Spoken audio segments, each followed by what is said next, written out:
Welcome back to He's a Giant, a pod about all things Giants football and all things college football. I am your host, Sal, here with my co-host, Monty. I think we're almost on time today. Yeah, pretty good for our standards. Yeah, man, this is crazy. We don't We run a conf Coughlin time. Yeah, we're confused all of our viewers. They're all waiting for another 10 minutes to join in. So thank you for those of you who are already here. We run an anti-Coughlin time. Anti-Coughlin. If you're 10 minutes early, you're 20 minutes too early. All right. All right, guys. So welcome back to the episode. Thank you for being here. Whoever's in the chat, I see Chris is here. There are a few others. Thank you, guys. Um, we'll let some people filter in. This episode, we're going to go over a couple things. The main crux of the episode is going to be fixing this fucking team again. We did a fun episode last year on how to fix this fucking team, and we're gonna have to do it again today to some extent. I don't know if we're gonna get it all done today, but we're definitely gonna start the process. But before we do that, we are gonna break down two really fun defensive tackles. Something we talked about doing the rest of the way till we get to the draft is why stop doing our reviews when we do them. Let's do a few players every week. If people want to see them, you can let us know. But or we'll just Mhm. pick a couple of guys that people are kind of chiming about, or maybe you haven't heard of. Some guys you have heard of, you want to know more about. Some guys you may not have. But as we build up to draft season, we have no problem doing a few episodes a week, a few guys a week to like build up more of the draft profile, give you something to think about, a little more in-depth review as we tend to do. So we got a couple of good ones here today, two DTs that I think are worth looking at. Um, but what's going on, Monty? Why don't you start us off? Yeah, what's going on, man? But yeah, no, I'll start us off. But just to reiterate what Sal said, we're gonna keep going through these. If you guys have anybody, drop them in the chat. If you're here, DM me, DM Sal, DM He's a Giant, whatever it is, and we'll try to keep those players in mind. And we'll just, we didn't cover everybody first time around. So there's two guys were really interesting this time around. We did interior defensive line very early. I think that was our first episode Hmm. this year. So we really missed a lot of guys. We didn't have guys who are clearly in the top five. So um we at least one of them's definitely top five. The other guy's borderline, but two really interesting names I think people wanted to hear about. So I'm gonna just Yep. go ahead and share my screen, and so we can talk about the first one. I'm just gonna pull up the PFF big board, kind of look at it. So first guy here is Walter Nolan out of Ole Miss, 6'3", 305 pounds. He's a true junior. And something to is interesting about Walter Nolan is he was a 5-star recruit, and he is one of the highest ranked recruits in 247 history. He's actually tied with Travis Hunter for being with his score. It's like 0.99999 or something like crazy. Like Basically 100. Yeah. The yeah, perfect score essentially of grading. hmm. And some guys have broken the scale. Like I think like Jadeveon Clowney is like something crazy over 100, but yeah, he's 13 or something like that all time. So really highly touted guy. He originally committed to Texas A&M and he transferred to Ole Miss, but he's somebody we didn't talk about on a first time through, and he's somebody who popped off the screen this year for those who watch college football, and somebody has been talked about a lot. He's been getting first round projections, but I will have to say I was blown away by Walter Nolan. I could not believe how good this guy is. The way people are talking about him, people, you see a lot of mocks with us taking him at 34 and things like that, and you see him, ranked at the back end of the first round to early second, almost most big boards. Sal, man, I watched this guy. Holy crap, is this guy good? So, Yep. looking at these grades here, it kind of matches up what you see. He is a very good pass rusher, but what his superpower is what he is in the run game, and that is not because he is a guy who can just hold his ground and plug gaps. No, he is an absolute menace getting into the backfield. This guy will take double teams and he will split them and disrupt them and get in the backfield. This guy, every single time I see him get even a hand on a ball carrier, that ball carrier is coming down. Just gets one arm, gets next arm, brings him down. Rarely misses a tackle. You can see, let's see, they have a missed tackle right here. I don't think I have it on this page, but I remember looking, it was very, very low. But he is a very, very, very good tackler, and he just has a relentless motor. He is just flying into the backfield and will not give up until he makes a play on the ball. He is so hard for these guys to defend. You constantly see him getting double teamed, and he is just constantly making move. And I think what's the scary part about him, which makes him really rare, is this guy is he has an elite first step where he can one gap on a team and just absolutely blow up a play. But when you see those guys that can kind of one gap and have that quick first step, you think of like the Kalijah Canseys of the world and stuff like that, where really these guys are one gappers, they shoot it and they can be penetrators, but you need somebody else to be kind of plug those holes and be a two gapper. He is both. He can hold his ground, he does not get pushed back, and he can make a play and shed a block and make a play on the run. He does both things phenomenal. He's just an absolute dominant player on a down by down basis. My only really knocks I have against him is I think he needs to improve his hands in the pass game. He's very, very good hands in the run game. He's very good at shedding blocks, one of the better players I've seen at shedding blocks. But from like having a pass rush plan and having more counter moves, it's something he needs to improve. Similar to like Dexter Lawrence coming out of college, is something that Andre Patterson helped him out a lot with. Um, I think it's similar here with Walter Nolan. I know we say all the time, like, oh, get this guy to Andre Patterson. And it's true because Andre Patterson's a very good coach, but this guy fits exactly like what we've seen Andre Patterson do. So I don't know about you, man. I absolutely loved watching this kid. So Walter Nolan, I mean, you touched on it. He was the second best recruit, I think, in if not in hit. He was actually number two in his class, only behind Travis Hunter. But they were like both two of the best recruits in history Yes. when they came out. And coming out of Tennessee, he goes to Texas A&M for a couple of years. Um, and if you haven't heard about Texas A&M's class of D linemen coming out this year, you know, this guy was rotating with all those monsters, right? I mean, with the Shamars and with Nick Scourton, he's out there rotating for years. So he transfers to Ole Miss and he goes insane. Um, he got better as the year went on. He got better and better and better, and you watch his game improve. This is what I would say about Nolan, though. Like you said, when you watch him, it's impossible not to see what looks like a dominant NFL player. I don't mean a good NFL player. I mean a dominant NFL D lineman.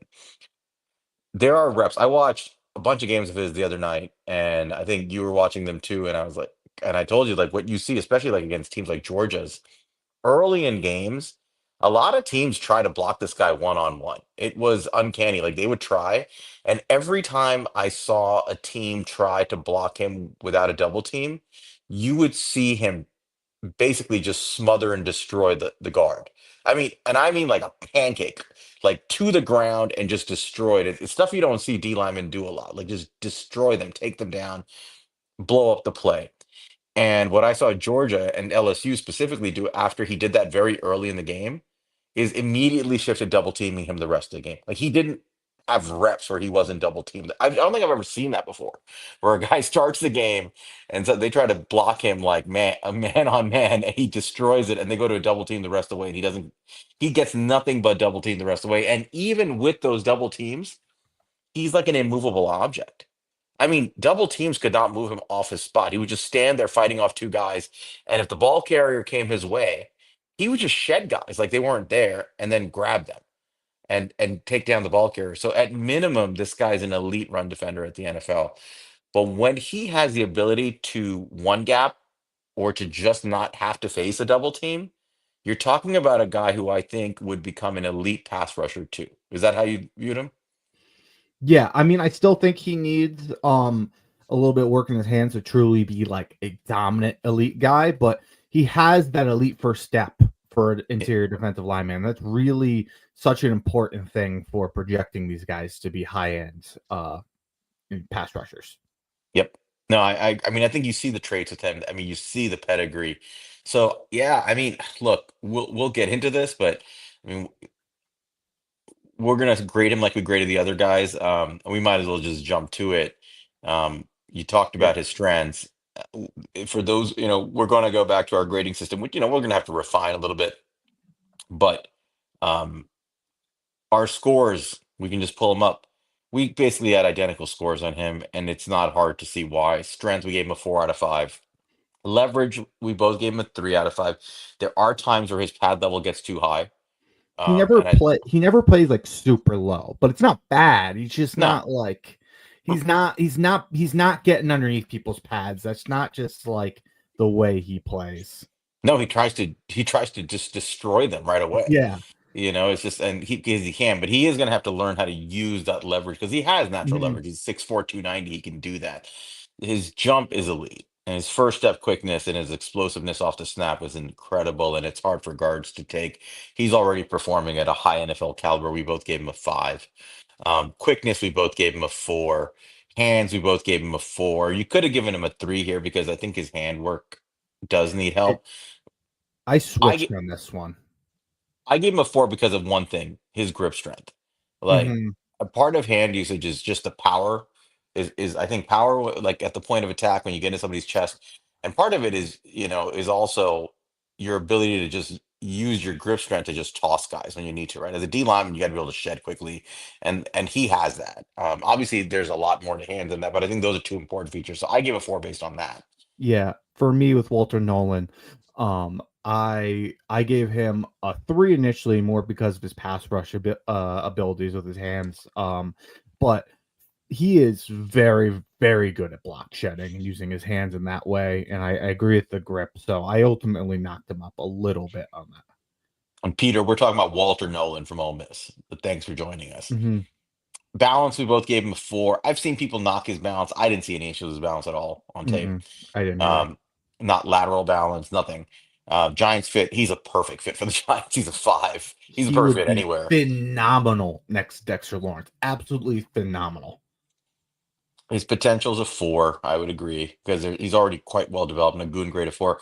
Overall, we gave him a score of 4.0. This is a really high score. It's one of the highest scores we've given anybody at any position. Um, That ties the grade we gave Mason Graham based off his 2023 tape because we didn't really mhm. base it off 2024. So that's something we'll have to go back because Mason Graham had a phenomenal season. And I think that checks out, man. I think I liked Walter Nolan's tape more than I liked Mason Graham's 2023 tape. I think that he offers a little bit more power than Mason Graham does. Um, I don't think he's quite the complete player yet that Mason Graham is. But I think his upside is probably a little higher. So yeah, I I just can see saw it. him, I think one of my complaints about Graham based off his 2023 tape is, I saw all the upside in the world with that guy. But for a guy who's supposed to be, a top 3, top 5 pick, I didn't see him like being dominant on a down by down basis enough. I think that changed a little bit this year. You definitely saw it more. Again, I want to really dive into that still, but I did see that from Walter Nolan. I saw Walter Nolan down to down being a force to be reckoned with. And that's what I want to see. Sal, we talked about this a little bit offline about how we feel. He said we got the same grade we gave Graham. I view Walter Nolan as a blue chip player. Yeah, I agree. We don't have a lot of blue chip players, and we were looking for them in this class, and I think we found one here. Hmm. It's hard not to see it. Like I'm not sure what you're looking for if you don't see it in this guy. I mean, this guy looks like a future Pro Bowler. He looks Yeah, like an All Pro, to be honest. I mean, if you think about the interior defensive line that we've had over the last 5 years or so, he's one of the best guys I've seen. You know, Derek Brown back in what was that 2020, Quinton Williams in 2019. Now there's not many that I would put over Walter Nolan. One of them just happens to be Mason Graham. Yeah, and to answer Ask's question, no, Walter Nolan did not play next to anybody remotely close to the caliber of Kenneth Grant. Hmm. I mean, But not that's not a not knock. here, not Not here. yeah, Not in Ole Miss. Yeah, yeah. at A and Texas M had a A&M he lot of did. guys, Yeah, yeah, but absolutely. But it hurt him because he struggled to get on the field a little bit because there's so many right. good guys. Yeah, I mean, I agree. So let me our comps, I think are fun to mention. So you do yours and then I'll do my comp. Sure. So, my comp, what I kind of saw with him, which is ironic why I think he's such a great fit next to Dexter Lawrence. I see a lot of shades of Christian Wilkins, and I think, you've seen Christian Wilkins upside. He had like 10 sacks the other year. He's not a dominant pass rusher, but he can get the production. I see that a little bit with Walter Nolan, but the way that you know Wilkins has had over 100 tackles in a season. Like Wilkins is a guy who is a phenomenal tackler and is a an absolute beast in the run game. I see a little bit of that with Walter Nolan to have a Christian Wilkins type career. So that was my comp for him. My comp is sort of similar. I called him a skinny Dexter Lawrence. And I think that's basically Christian Wilkins anyway. Yeah. But this is the same thing. But here's why I'm saying what I'm saying. When Dex came out of Clemson, he was a dominant force in the run game, and he was unblockable one on one. As a nose tackle, he required double teams. And obviously, I mean, for those who remember, Patrick Graham moved him around the line a bunch, out of position, blah, blah, blah. We all know what happened until Wink Martindale finally put him back where he belongs. If you double teamed Dexter Lawrence, he still couldn't be stopped in the run game. He held up, even in the early part of his NFL career. He didn't unleash, the player he was until you moved him back to nose, but he was already dominant in the run game. If you don't double team Walter Nolan, he's going to wreck the game. Like no doubt, like no joke. He is a game wrecker if he is not double teamed. So as far as I'm concerned, this is a lot like Dexter Lawrence, in which I think his career will start as an elite run defender.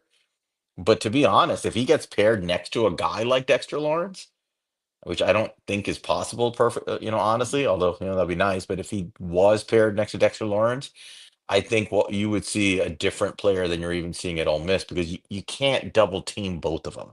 And you have to double team Dex. You don't have a choice.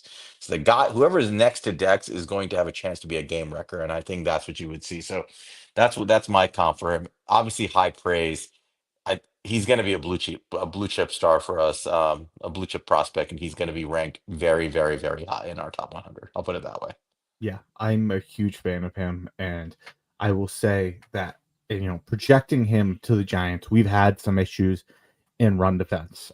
Something we'll talk about. We're going to do more of our fix the Giant stuff after our next guy, and improving our run defense is part of that, and a big part of that. Sal and I've talked about getting more size on the edge. I'll say if you get a guy like this, you don't have to worry so much about getting size on the edge, because the between him and Dexter Lawrence in the middle, they are going to be a force in there. Obviously, you still would prefer it, but are going to cause havoc. They're going to So help a lot. They're going to make it a lot easier to fill out the rest of that D line. That's for sure. yeah.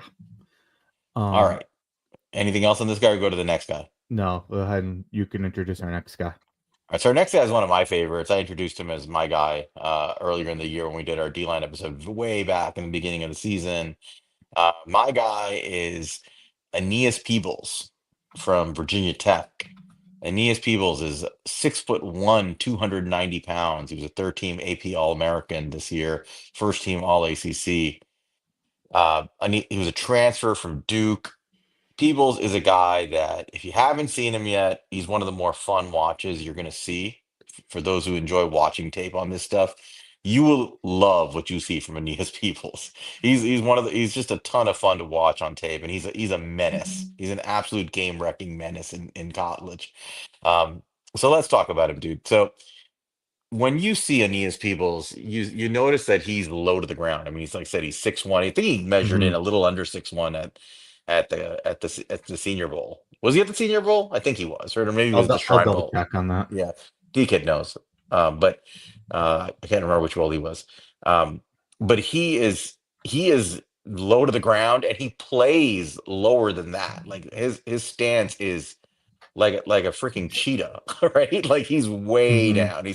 He reminded me a lot of Chris Jenkins, the way he lined up. Like it's really hard to get leverage on a guy like him.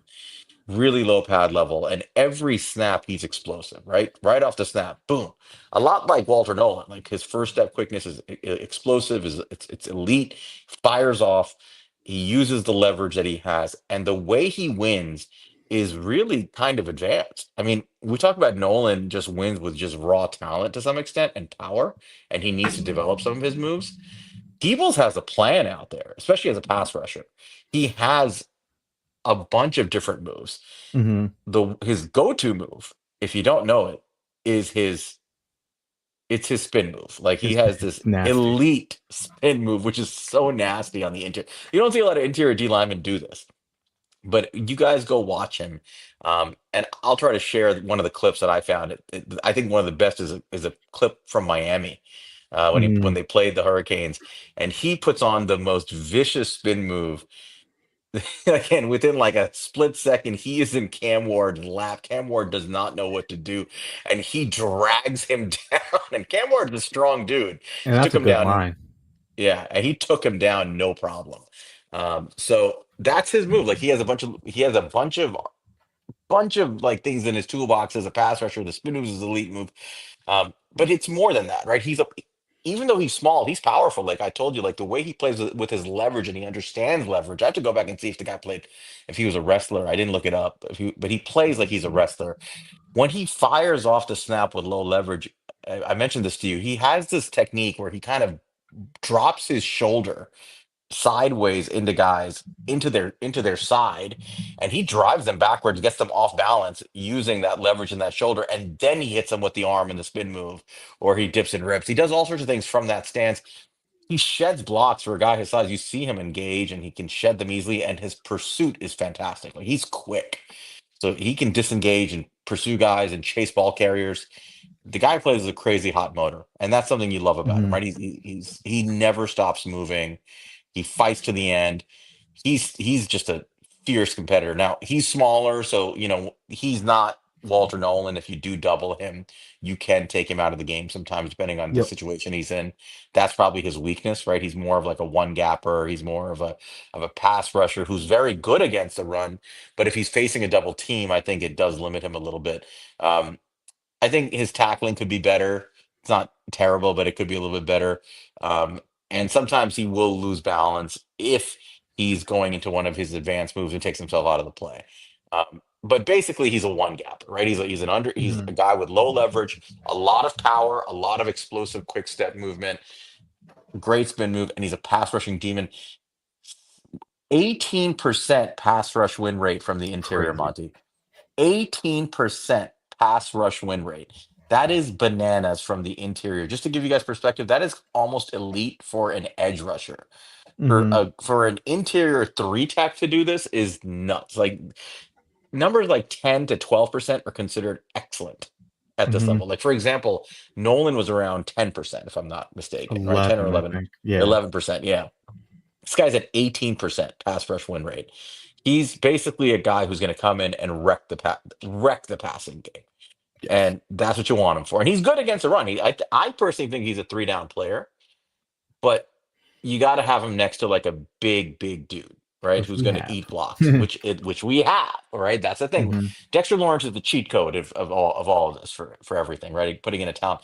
But if you put Dexter Lawrence next to a guy like Peebles, again, you can't double Peebles, and so the one thing where he struggles a little bit, against double teams, it's gone, and he's Mm-hmm. able to go one on one and one gap, and he's a menace. So you're talking about taking a guy maybe, whereas Nolan, I think, is going to go top 15 in this draft, um, top 20 in that range. Peebles is probably going the third round. Yeah. So this is a more realistic target for the Giants if they're not going to address D line right away, right? So Mm-hmm. um, that's kind of how I view Peebles. What are your thoughts on him? Yeah, I mean, I'm very much in line with you with everything you said. I think the most impressive things about him were when you mentioned it, his leverage. His leverage is so good, dude. Like there was plays where he uses that rip move.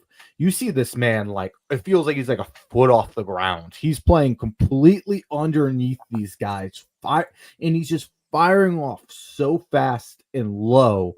and it's really hard for these offensive linemen to block him because he plays so damn low. The other thing you mentioned is his motor. Like he plays with his hair on fire. He's just like hot engine type of thing. Like he absolutely is always going hard, and that's a great thing to see. You saw it with Nolan, and it's something we complimented Nolan about. I think Peebles even runs hotter than Nolan does. He has a crazy motor. Um, so yeah, I mean, you really dove into it. He has a really good pass at Arsenal, and you can those numbers speak for themselves. And then you touched on the cons, but I definitely saw those cons pop up for me. Like I definitely saw him get neutralized by double teams, especially in the run game. Like you can totally get taken out of the run game with not getting like washed terribly. It doesn't look ugly, but he's just like absolutely no chance. Yeah, but Um, to compare the two, right? Like you double Peebles, he's probably not going to be able to shed both guys and take down a ball carrier in the run game. mhm, You double Nolan and nothing is happening. Like the yeah. line's not moving. He's holding the line against two guys. And if the ball carrier comes anywhere near him, he's tossing those guys and taking the guy down. Mhm. That's the difference between the two But of them. I'll say, although he doesn't have the most strength, and it shows up in the double teams, because he plays so fast and so low, you can see this guy is legitimate pushback power. So I'll Yep. give that to Peebles and I don't think that comes from him having this crazy strength. I think this comes from his leverage and his get off, and it really just you know gives him this pushback power that on these guys. See, like I said, I saw some. You mentioned it. I saw some tackling issues. Definitely does not. Definitely. He's not a guy who's just gonna get one arm on you and make a play. Like he's really he's He's got to most wrap time. you. Yeah, he's got to be there in good position and make the play. Like I definitely saw him. So here's the thing about the balance stuff that I saw was that I felt like you almost have to take the balance issues because he plays with that crazy motor. He's just out of control at times, and you'll see him fall, get up, and then try to get a tackle and fall again. Like 2 seconds later, he's just like he's going so fast and so hard. I don't think it's something necessarily where like it's like it's because he is just an uncoordinated guy or anything like that. I think it's just that he plays like so hard that he sometimes ends up like being unbalanced because of it. Um yeah, you mentioned the last thing was he's not a two gapper in the NFL. That's not his game. He's a one gapper, and that's you don't see a lot of guys who can be a true menace at both, which is what was so special about Nolan. Aeneas Peebles is very good at being a one gapper, and that's okay. Like that's what you're gonna be looking for, one gappers or two gappers most of the time, unless you're picking high in these drafts for these guys. So um you know, Yeah, let's I'm a big fan of Aeneas Peebles for sure. let's get to his scores so we can Yep. get to the rest of this episode. But very quickly, I'm a tick higher than him on him than you are, but that's not surprising. We both give him a 3 for strength. I do think he has average NFL strength, but strength is not the only thing. His leverage is a 5. Yes. And I think with the way he uses leverage, he plays a shit ton stronger than his just raw strength will show, right? And I think that's something you see on film. His jump is a 4. It could have been a 5. How quickly he fires off the line. He has really close to an elite jump off the line. Quickness is a 4, definitely he's above average. Hands are a 4. I mentioned he has kind of a more developed pass rush arsenal. He has a good chop. He can swat defenders off of him. He can use like a swim move. He can do a lot of things with his hands. He's got a good grip. He can shed if he's one on one. He will shed defenders and stack and shed them. It's harder for him in a double team. Balance, you gave him a 2. This is your lowest score. I gave him a 3. I thought he was fine. Why'd you give him a 2 here? I just saw him on the ground a lot more, and I saw other guys watching tape. He's just like I said, I don't think it's like something that's going to like kill him in the NFL or anything like that. But like when I'm watching these guys, he's not. I just find him on the ground a lot more, and I find the other guys. No, that's fair. Giants fit, we both gave him a 4. He's a really nice fit next to Dexter Lawrence and a potential of 4, goon grade of 4. You have him at 3.66. I have him at 3.86. I really like this kid. Yeah, Um, but again, where is he projected to go? I mean, a lot of this happens on, after the combine for these positions. But I think right now, if you look around, my guess is he'll be projected as like a mid third round, maybe early fourth round type guy. I And part of that is because this draft class is so stacked at D tackle. He's just going to get pushed down the board because of his size. I agree. I'll also say here, I think Peter gave us our comp here. I think this is our comp. Yep, the Tasmanian The Devil. Tasmanian Devil, that spin He, move, the out of control. I think you nailed it, Peter. yep, he really is. Peter, you of all people will love this guy. Uh, Now, I do have a comp for him, and I think this is a pretty good one. He reminded me a lot of Kalijah Kancey coming out of Mhm. Pittsburgh. Yeah, For those who yeah. remember, Kancey was viewed the same, right? I mean, he went in the first round. Can't and you could say Kancey was a more refined player, but I think he was similar size, like he was like 6'1", 285, something like that when he came Mhm. out. He was also a one gapping disruptive pass rusher who people said was going to struggle in the run game at the NFL level. He hasn't, Yeah, I mean, they could say Kancey is way stronger. He's viewed as way stronger now. He was not viewed as like this like guy who was going to definitely dominate in the run game. He was drafted off his pass rushing chops. I Mhm. would agree that Kancey's a better prospect. Obviously, Kancey's he was a top 30 pick, but I wouldn't be shocked if Peoples has that kind of impact in the NFL. Like he might be a little bit more situation dependent on where he goes. I do think he needs a big time nose to be next to. But look who's next to Kancey, right? Think about Mhm. it.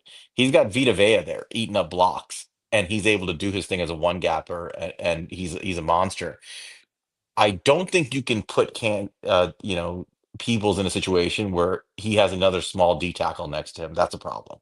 Mhm. He's going to need somebody to eat doubles, and if he can get out there and cause problems. But we do have that on the Giants, and then you can release the fury of the Tasmanian devil that is people. So Yeah. that is my comp. He's kind of like a Kirkland Kalijah Kancey, if you want to, so to speak. Yeah, I like it. Yeah, Kalijah Kancey, Tasmanian Devil. Yeah, we've had the Water Boy, I've had Tasmanian Devil. We've got some good comps going here. And he's a giant. The water boy was Chop Robinson, for those who don't remember. Did he start wearing gloves in the NFL? I heard a terrible rumor. I'm not sure. He shouldn't. It was so Oh, cool. yeah. I mean, especially in Miami. Yeah. Hope he's not, but I God. heard a rumor that he is. Like that's terrible, terrible thing to do. Anyway, all right. So those are our two guys for this week. If you guys have anybody that you want us to go over, let us know. Um, we'll pick something otherwise. Well, it's fun picking a couple of guys that'll go through the draft every week. But add those two guys to your radar if you haven't already. I'm sure you guys know about Nolan, but we have him a lot higher than I think we even thought we would. Yeah. And Peebles is definitely one to look out for. PFF has them 136 on their big board. Now, I've talked to some others like draft guys who have him a lot higher than that, but still like let's say top 100, not like that much higher, like in Mhm. within the top 100.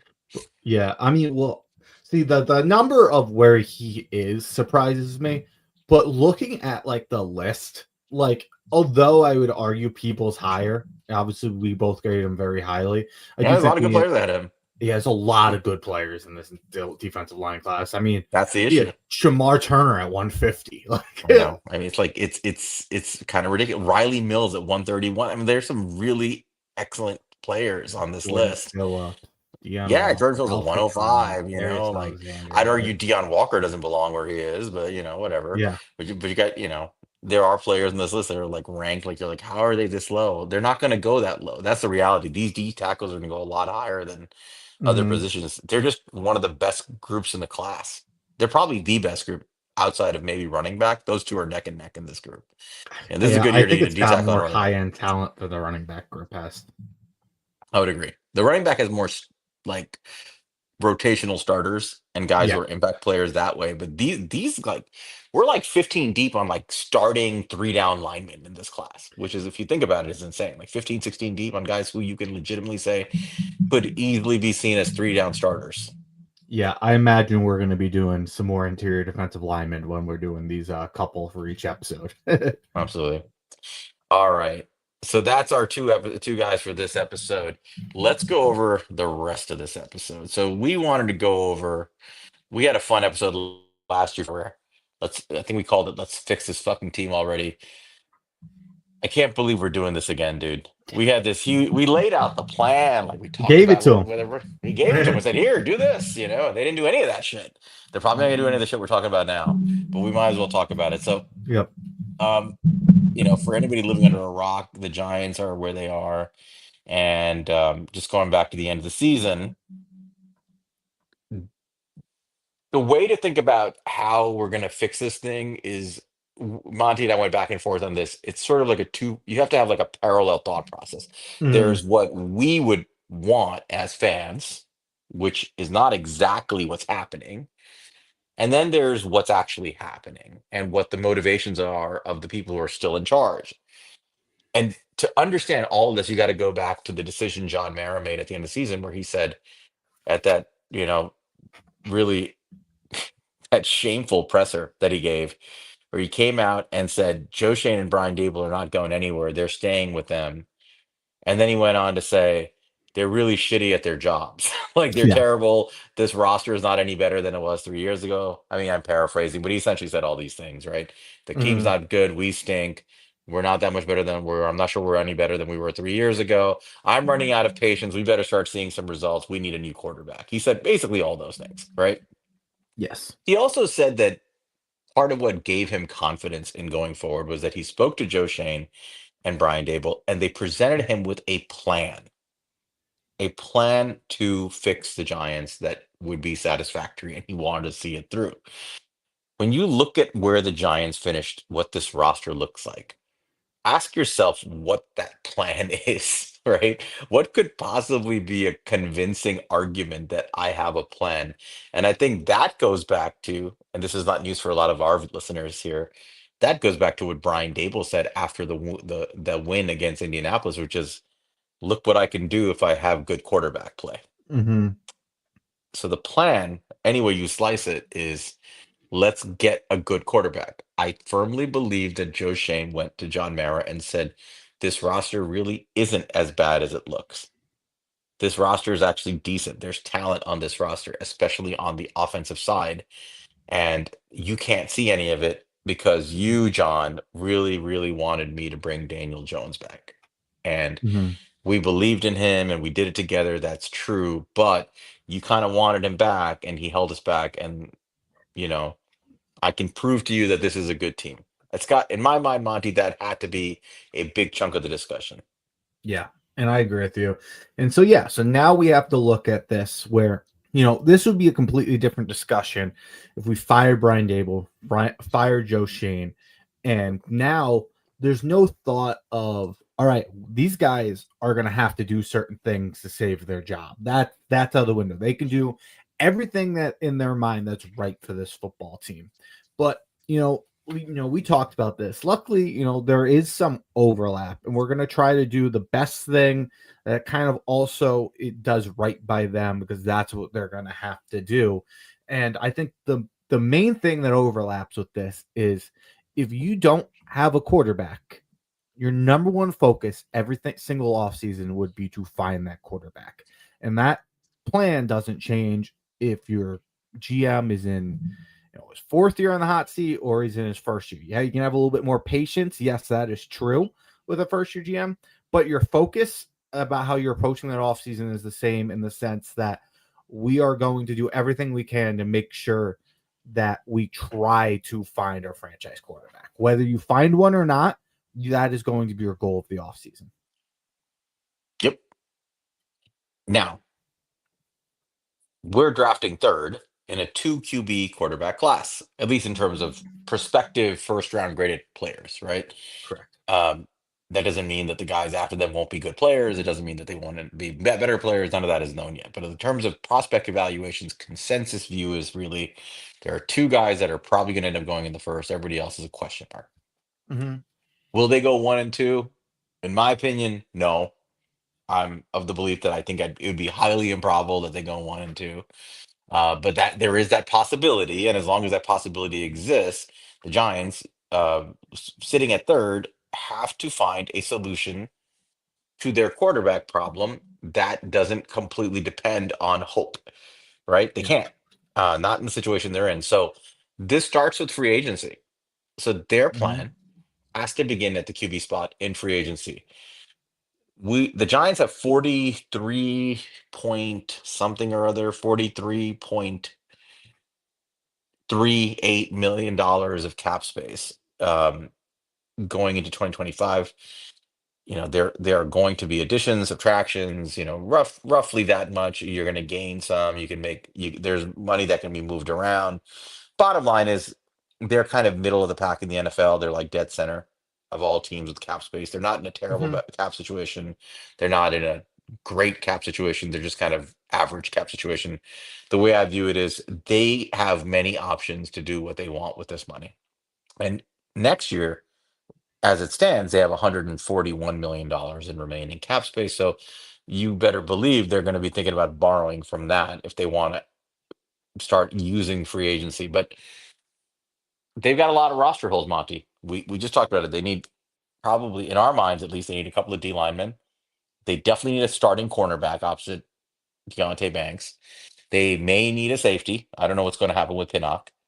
Um, that's just on defense. That's not including linebacker where they could use some depth. Um, they definitely could use another tackle, whether that's in the draft or a veteran you bring in to be a swing tackle. You could. I don't know about the interior. I think I'm personally okay with the interior as it is, as long as you bring back Neal and Van Roten. Yeah, but you still got to bring back Van Roten. Like You that, still he's get a right. free agent. You got to pay Van Roten something. He's not going to cost much, Hmm. but somebody of his caliber. He can't retire. Hopefully, he doesn't Yeah, it's retire. possible. Like Right, he's getting up there, but I thought he was pretty decent. I agree. You need a wide receiver. You're going to lose Slayton, right? Unless you pay Slayton. I don't think they're going to pay Darius Slayton, but if you don't pay Slayton, you got to find a receiver to replace him. Are you going Hmm. to advance Jalen Hyatt, or are you going to sign a veteran to be an X receiver? And there are some guys on the market there. Um, I don't think you're going to spend on running back this year in this draft class. Hopefully not, with this draft class being strong. But I rattled off like six, seven positions that they kind of have to fill. These are starters I'm rattling off, dude. Like they have to find like six or seven starters, or at Yeah, least guys who get like 50% of the reps. So these are like not, and quarterback, right? Plus yeah, quarterback. Like these are not negotiable. They have to address this stuff in some manner this offseason. So how do you think you would start tackling this with that 43 million in cap space? Where are you putting that money? yeah. I mean, I think the first thing we should discuss here is, you mentioned it, is the quarterback position because given that we are at number 3, and I agree with you, I think there's a good chance that one of Cam Ward, Shore Sanders is available, and if they want to take one of them or feel obligated to take one of them, whatever it may be, I think they're going to have the option. But there's 2 quarterbacks, and both teams in front of us need a quarterback, so it's a very realistic possibility that neither are there. So we'll see. But with that said, we have to prepare for not having for multiple reasons. I think it's good to, we talked about this last year. We talked we about how it's important to try to have a veteran for these quarterbacks. When we talked to Matt Waldman, he said that was something that he would suggest to any team if he was like an advisor, was that he would bring in a veteran to kind of help teach these guys how to learn the game and not force them on the field. And you think that's really important. I tend to agree with them. I think that's, Hmm. I think that's a good place to be if you can do it. Now, and I think the other part of this, where the more important part when we're talking having a Giants conversation is you can't, for multiple reasons. One, you can't rely on a quarterback being there at 3. This takes some pressure off of you. We're gonna probably, if you don't play this right, you might have to like be in a vulnerable position where you might have to trade up for a quarterback. You'd like to avoid that where you can sit back at 3 and whatever happens. You can go to the second round if you need to do whatever it is, where you can at least have a little bit of flexibility here. And the other thing, really, even if you do draft a guy, you really don't want to rely on these quarterbacks to be your savior year one. These guys who have to win enough games to save your job, that's a really bad position to be in. So, you know, I think when you look at it like that, we can have the discussions about some of the next tier guys, but I think the names that initially pop off, at least from a free agency standpoint, it would be probably um, Russell Wilson, and then there's two that are likely going to become available, and Aaron Rodgers. The Jets have already told them that they're not bringing back, and Kirk Cousins is likely to be the other guy. And then, there's something that we've been hearing, a lot of rumors that are going around right now, that there's a chance Matthew Stafford might be available. And I know NYG Daily tweeted about this, and this is something I can tell you guys I've heard from multiple people who I trust, usually give me some good information. And apparently that he's heard the same thing, is that the Giants apparently tried to trade for Matthew Stafford at the trade deadline. I'm just telling you that's what I heard, and could all be bullshit, but I heard it from two completely unrelated people, and that it was basically along the lines when their wide receivers went down. They had like a 4-week stretch last year without Cooper Cup or Puka Nakua. They decided to stick it out. They didn't make the trade, but the Giants tried to make that trade, and there was a conversation there. That's what I heard. And there's a lot of rumors. You see like Adam Schefter talking about a little bit, alluding to it in certain tweets. You can see Albert Breers of the world. So, I think we do have to have a Matthew Stafford discussion here, because I do think that is he's clearly the best option from a talent perspective. So I don't know. What are your thoughts on, bringing Matthew Stafford into here, Sal? This has been the topic of discussion in spaces and timeline for days now. And as you mentioned, I think you kind of told me that this was a real possibility and that Mm-hmm. there's some smoke here, and then the smoke just got thicker and thicker. Here's my after kind of vacillating on this issue, because I was sort of on the fence. I first of all, I think Matt Stafford is freaking awesome, right? I think he's an amazing quarterback, and I think he's a heavily underrated quarterback by a lot of people. There's not many people in the NFL that can spin it like Matt Stafford, even at his age. Like very few guys can throw the football the way he does. Um, I would say that going back and forth on this, where I kind of landed is I don't think this is going to happen. And the reason I say that is because Matt Stafford is 30. He just turned 37. He's in a great situation with the Rams. Mm-hmm. This is partially about getting more guaranteed money. There was a contract dispute last year with the Rams where he wanted a little bit more guaranteed money. I think they added about $4 million of it. The Rams have constructed a perfect roster to win with a guy like Matt Stafford at quarterback, with a really young, talented team. Now, they're pretty progressive thinking, and I think they probably would have a hard line in the sand at some point and say, "Look, we're not doing this. Mm-hmm. We're ready to move on. We're not afraid to make difficult decisions." But at the end of the day, I think what Matt Stafford is motivated by here is he wants more guaranteed money to finish out his career. I really think that's what this comes down to, that he wants to have more guaranteed cash and cash flow available to him as he plays the last couple of years of his career. I really believe that's what this is. And I think that's what the sticking point in LA is.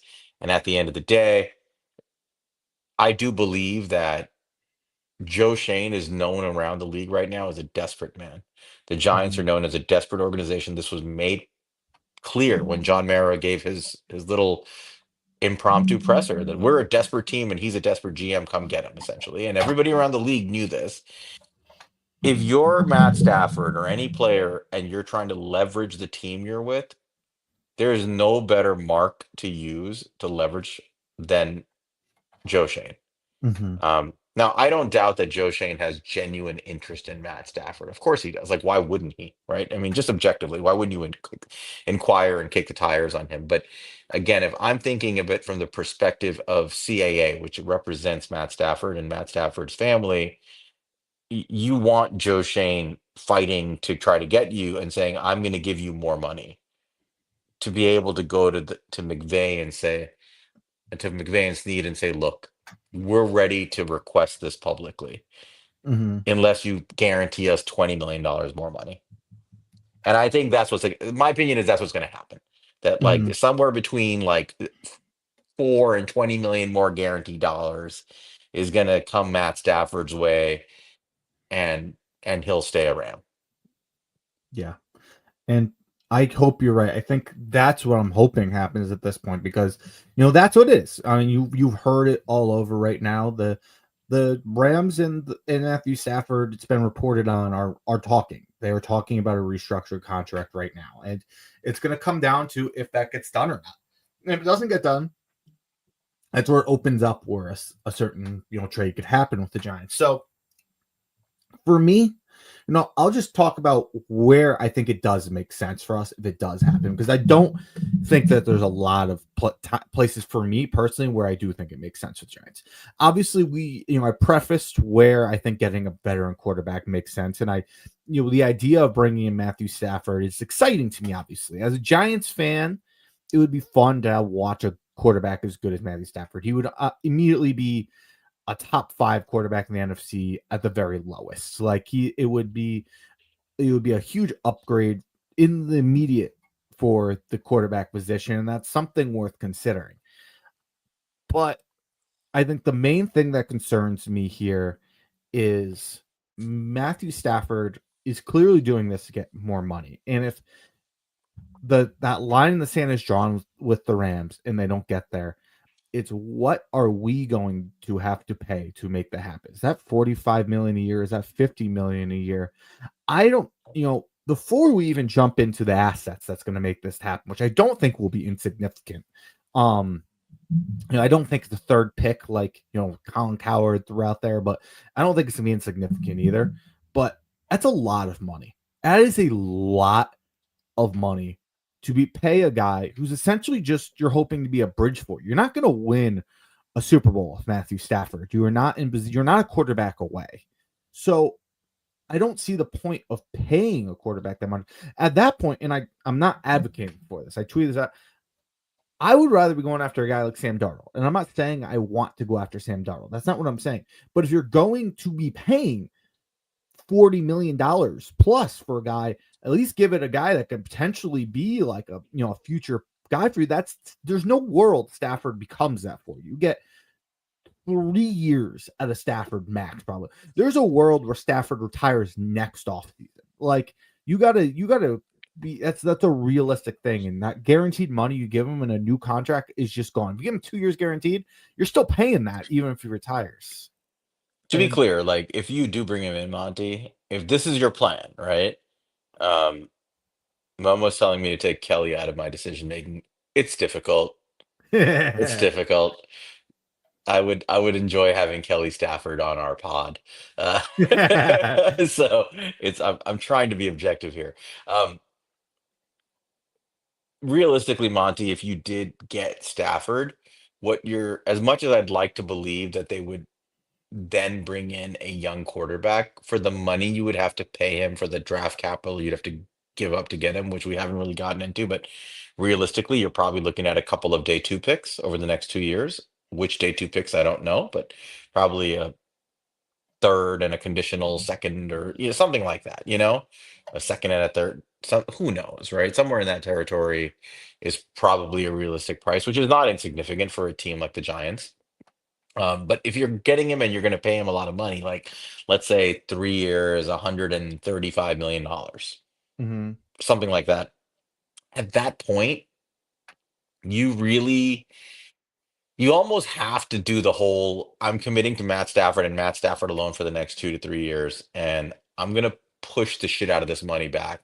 I'm Yeah. going to create a bunch of void years. I'm going to shove that money backwards because I need to give 37-year-old Matt Stafford as much ammo as possible in the next 2 years to try to get me to a Super Bowl. That which has is to be your mentality, which right? is against everything that Shane has stood for and what he's claiming he's not going to do.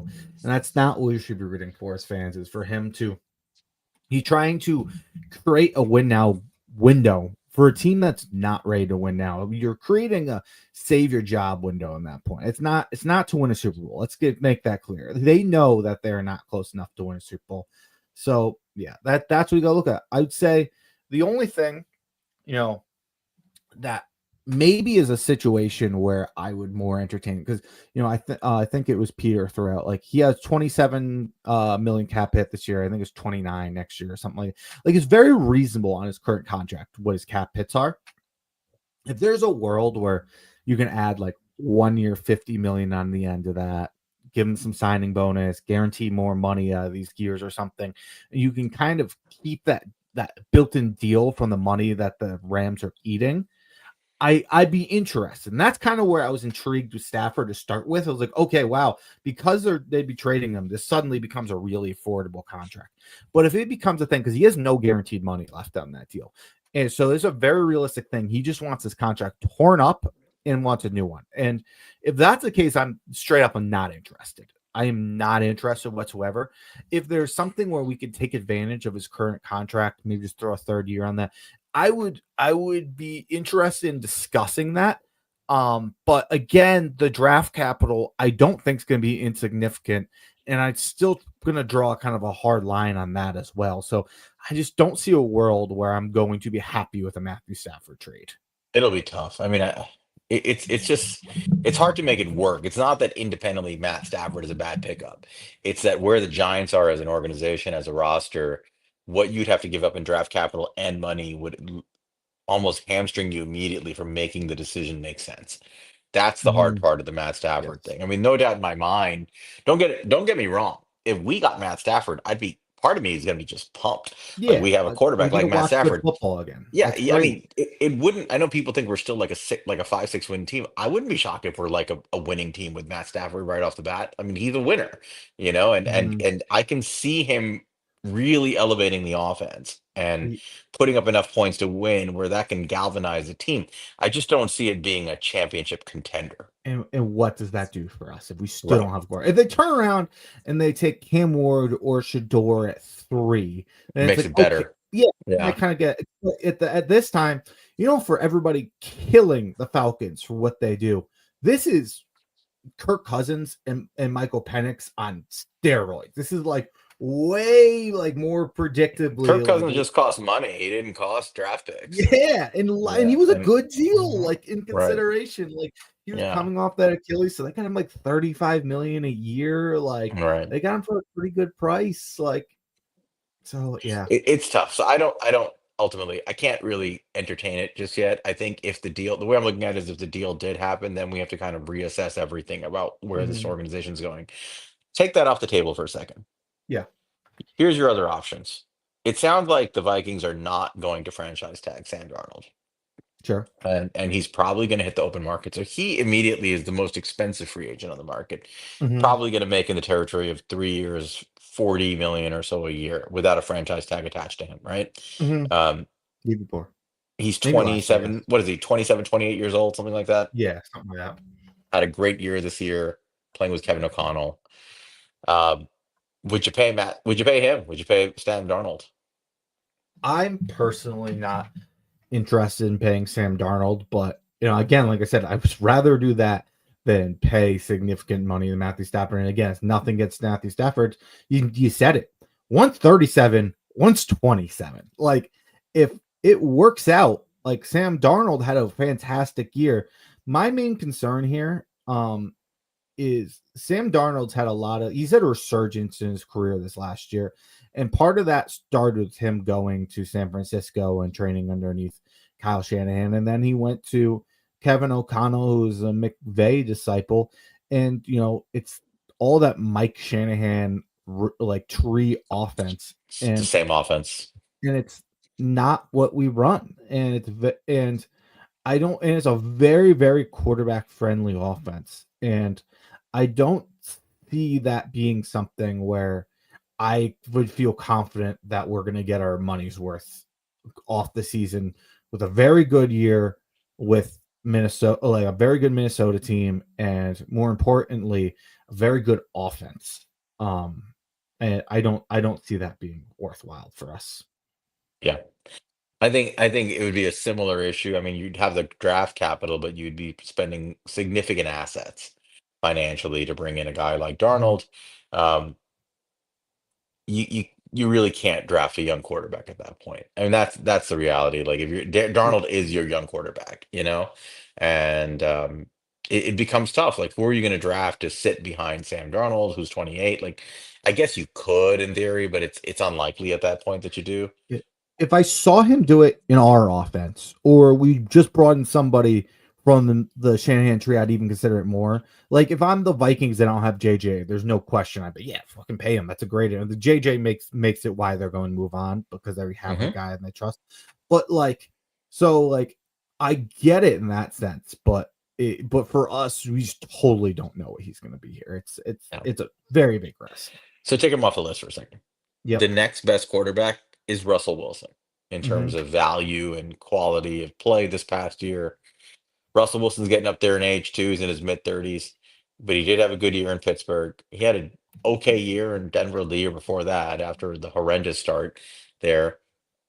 I think Russell Wilson's going to get a deal. I mean, I've seen different numbers, but somewhere in the ultimately, I think he's going to land around somewhere between 25 and 30 million a year. Some people think he'll be in the mid 30s, but I mean, it's Yeah, in the and same ballpark. Spot has him there, and PFF has him there. I don't totally agree with the mid 30s, but I it's can see him get possible. 30. I can get it. I I think he can get Yeah, like a Baker deal, maybe around 30-ish million a year, something in it's that possible. territory.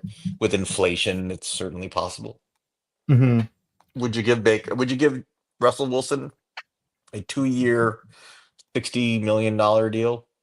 2-year, $65 million deal? If I could get out after 1 year, I would consider more. I'd feel much more comfortable at like 25 year. If I could like truly, it's just like 1 year. It's really a 1 year, $30 million contract or something like that. I'd feel a lot better about doing it. So here's my thing. Obviously, I'm going like the tough part about Russell Wilson is what the price is going to be because it's not going to be cheap. Um, I think you're looking at low 20s on like getting a quote unquote deal from him. Like he wants to be here or something like that. His market's not that great. I think you're looking at like low 20s on the best side.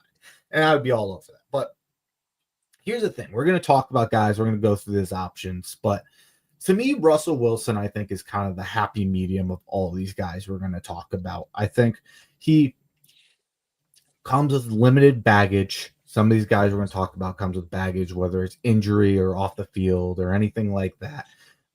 He doesn't have any of that. He isn't going to toss as much as a Matthew Stafford or Sam Darnold from a contract or from a trade perspective. To me, if I the way I would approach this, I would approach Russell Wilson and I would say, hey, we want you to be our starter in 2025, maybe even 2026, depending how things go. But ultimately, we also want to bring you here to mentor a young rookie quarterback for us. Like we see value in both from you. If that's something that's like interests you, like we would love to bring you because I do think if that's a role that Russell Wilson embraced, I do think that's something he could be very good at, and I think is a very good fit for his skill set to kind of teach, especially a guy like Cam Ward. I think it would be an extremely good fit for, but I think it would be a decent fit for a guy like Shador Sanders as well. I put out a tweet today. I think one thing that we've been missing in this offense is our deep passes. That's been something, especially with Daniel Jones, that we've been missing for a while. And that has been Russell Wilson's strong suit his entire career. He's one of the best deep ball quarterbacks the last, 2 decades. He's up there. He has great numbers every year. Just going to some of his numbers this year, I pulled him up. Percentage of deep ball attempts, he was 10th in the league. He didn't have a ton of attempts in general. But his completion percentage on passes of 20 plus yards, first, 54%. Yards per attempt, 17 yards, first. Touchdowns, 7, ninth. Big time throw percentage, 37.5, first. Time to throw. This is kind of crazy. 2.75 on passes 20 plus yards. You only had 2.75 time to throw. That's first. That kind of threw me. QBR of 122.1. Second. PFF grade of 97.3. First. Russell Wilson had a very, very good year throwing the ball deep. And that's something that would be very good for Brian Daboll's offense. I think it's a very good fit for Brian Daboll's offense.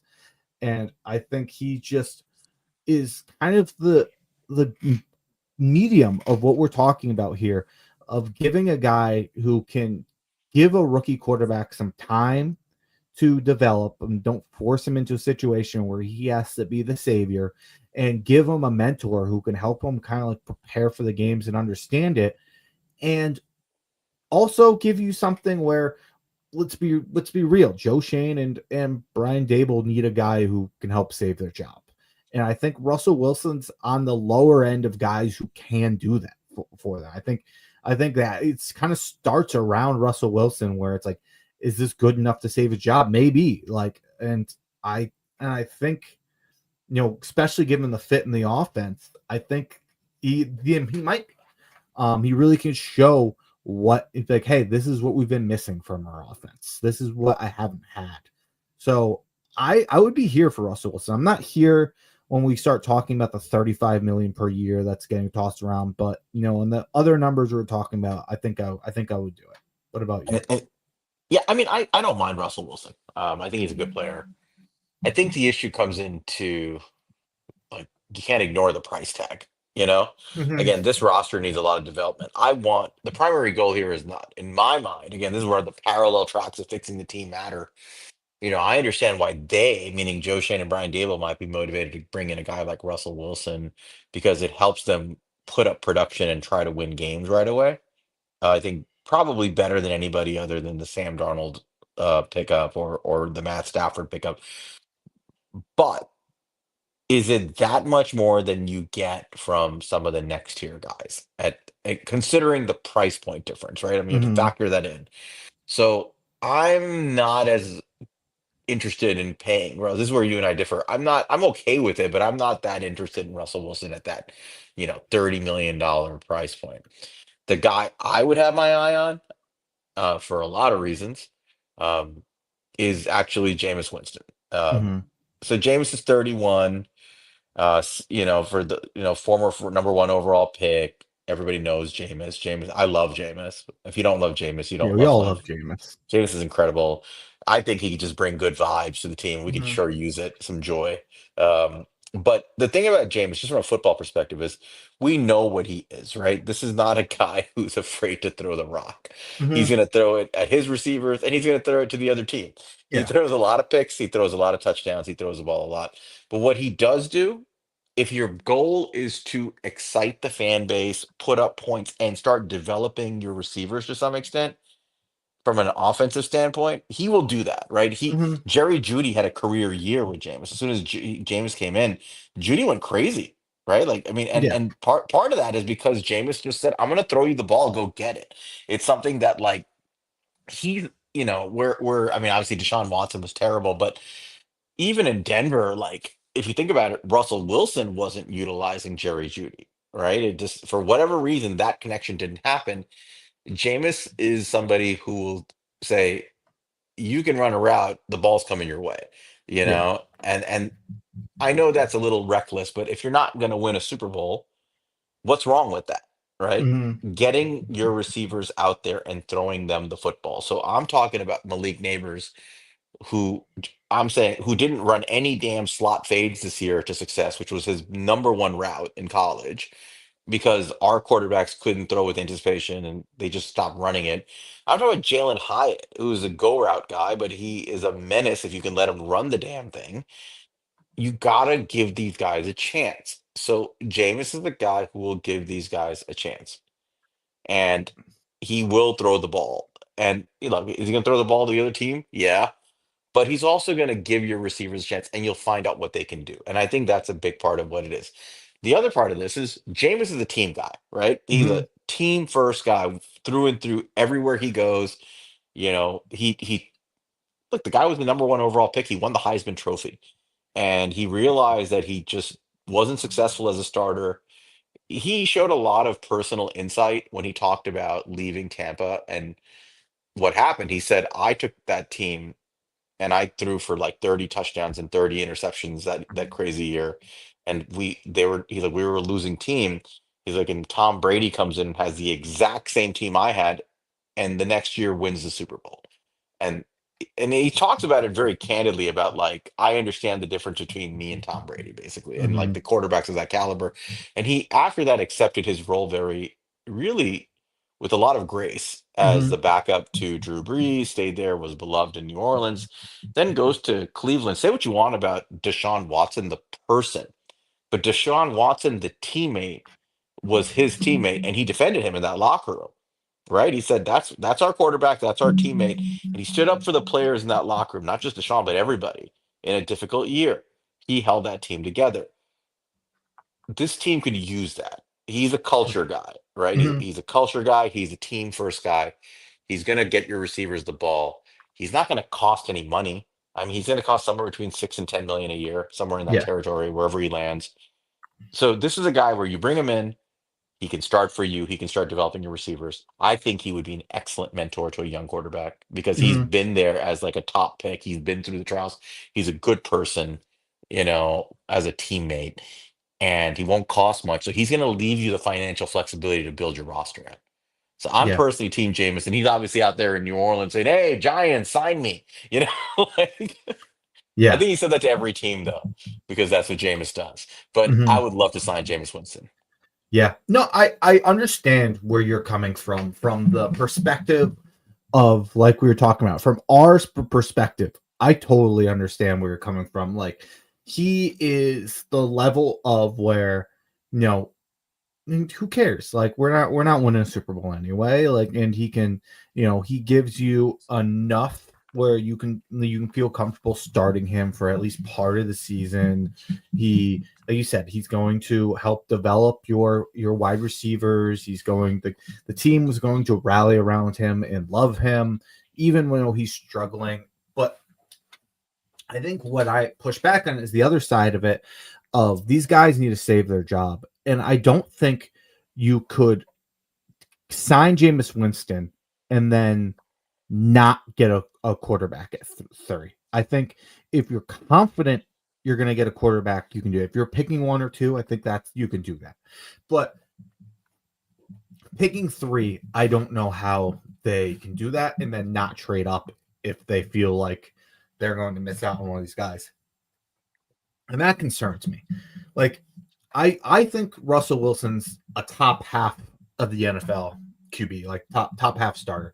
Bottom end of that, I think he's like 15-ish. But like Jameis Winston is like a borderline starter in the NFL. I mean, like if you look at some of the numbers of like just like big time throw rate and turnover worthy passes that we look at that a good bit. Russell Wilson was fourth in the league in big time throw rate last year, 6.3, and he was second in the NFL with the best turnover worthy passes of 1.6. While we look at Jameis Winston, he had the worst turnover worthy pass rate in the NFL last year, 5.2. That's Jameis. Love Jameis, but that's Jameis. But that was only matched with a big time throw rate of 3.8, which was 21 in the NFL, which again, like Jim, like you said, I agree with everything that you said from the sense of he's going to help. He's going to give your wide receivers a chance. He's the team's going to love him. He's going to help develop these guys. But when we're talking about the idea of winning football games, I don't think Jameis Winston's going to make this team a much better football team. Like I don't think he's going to elevate this team at all and allow this offense to operate. I think it's as much good as he brings just as much bad to as far as winning football games. And so that's like I do think Russell Wilson is on the lower end of a guy that can do that for us, but I don't think we can take another step down from that unless you're positive you're going to get Shador Sanders or Cam Ward.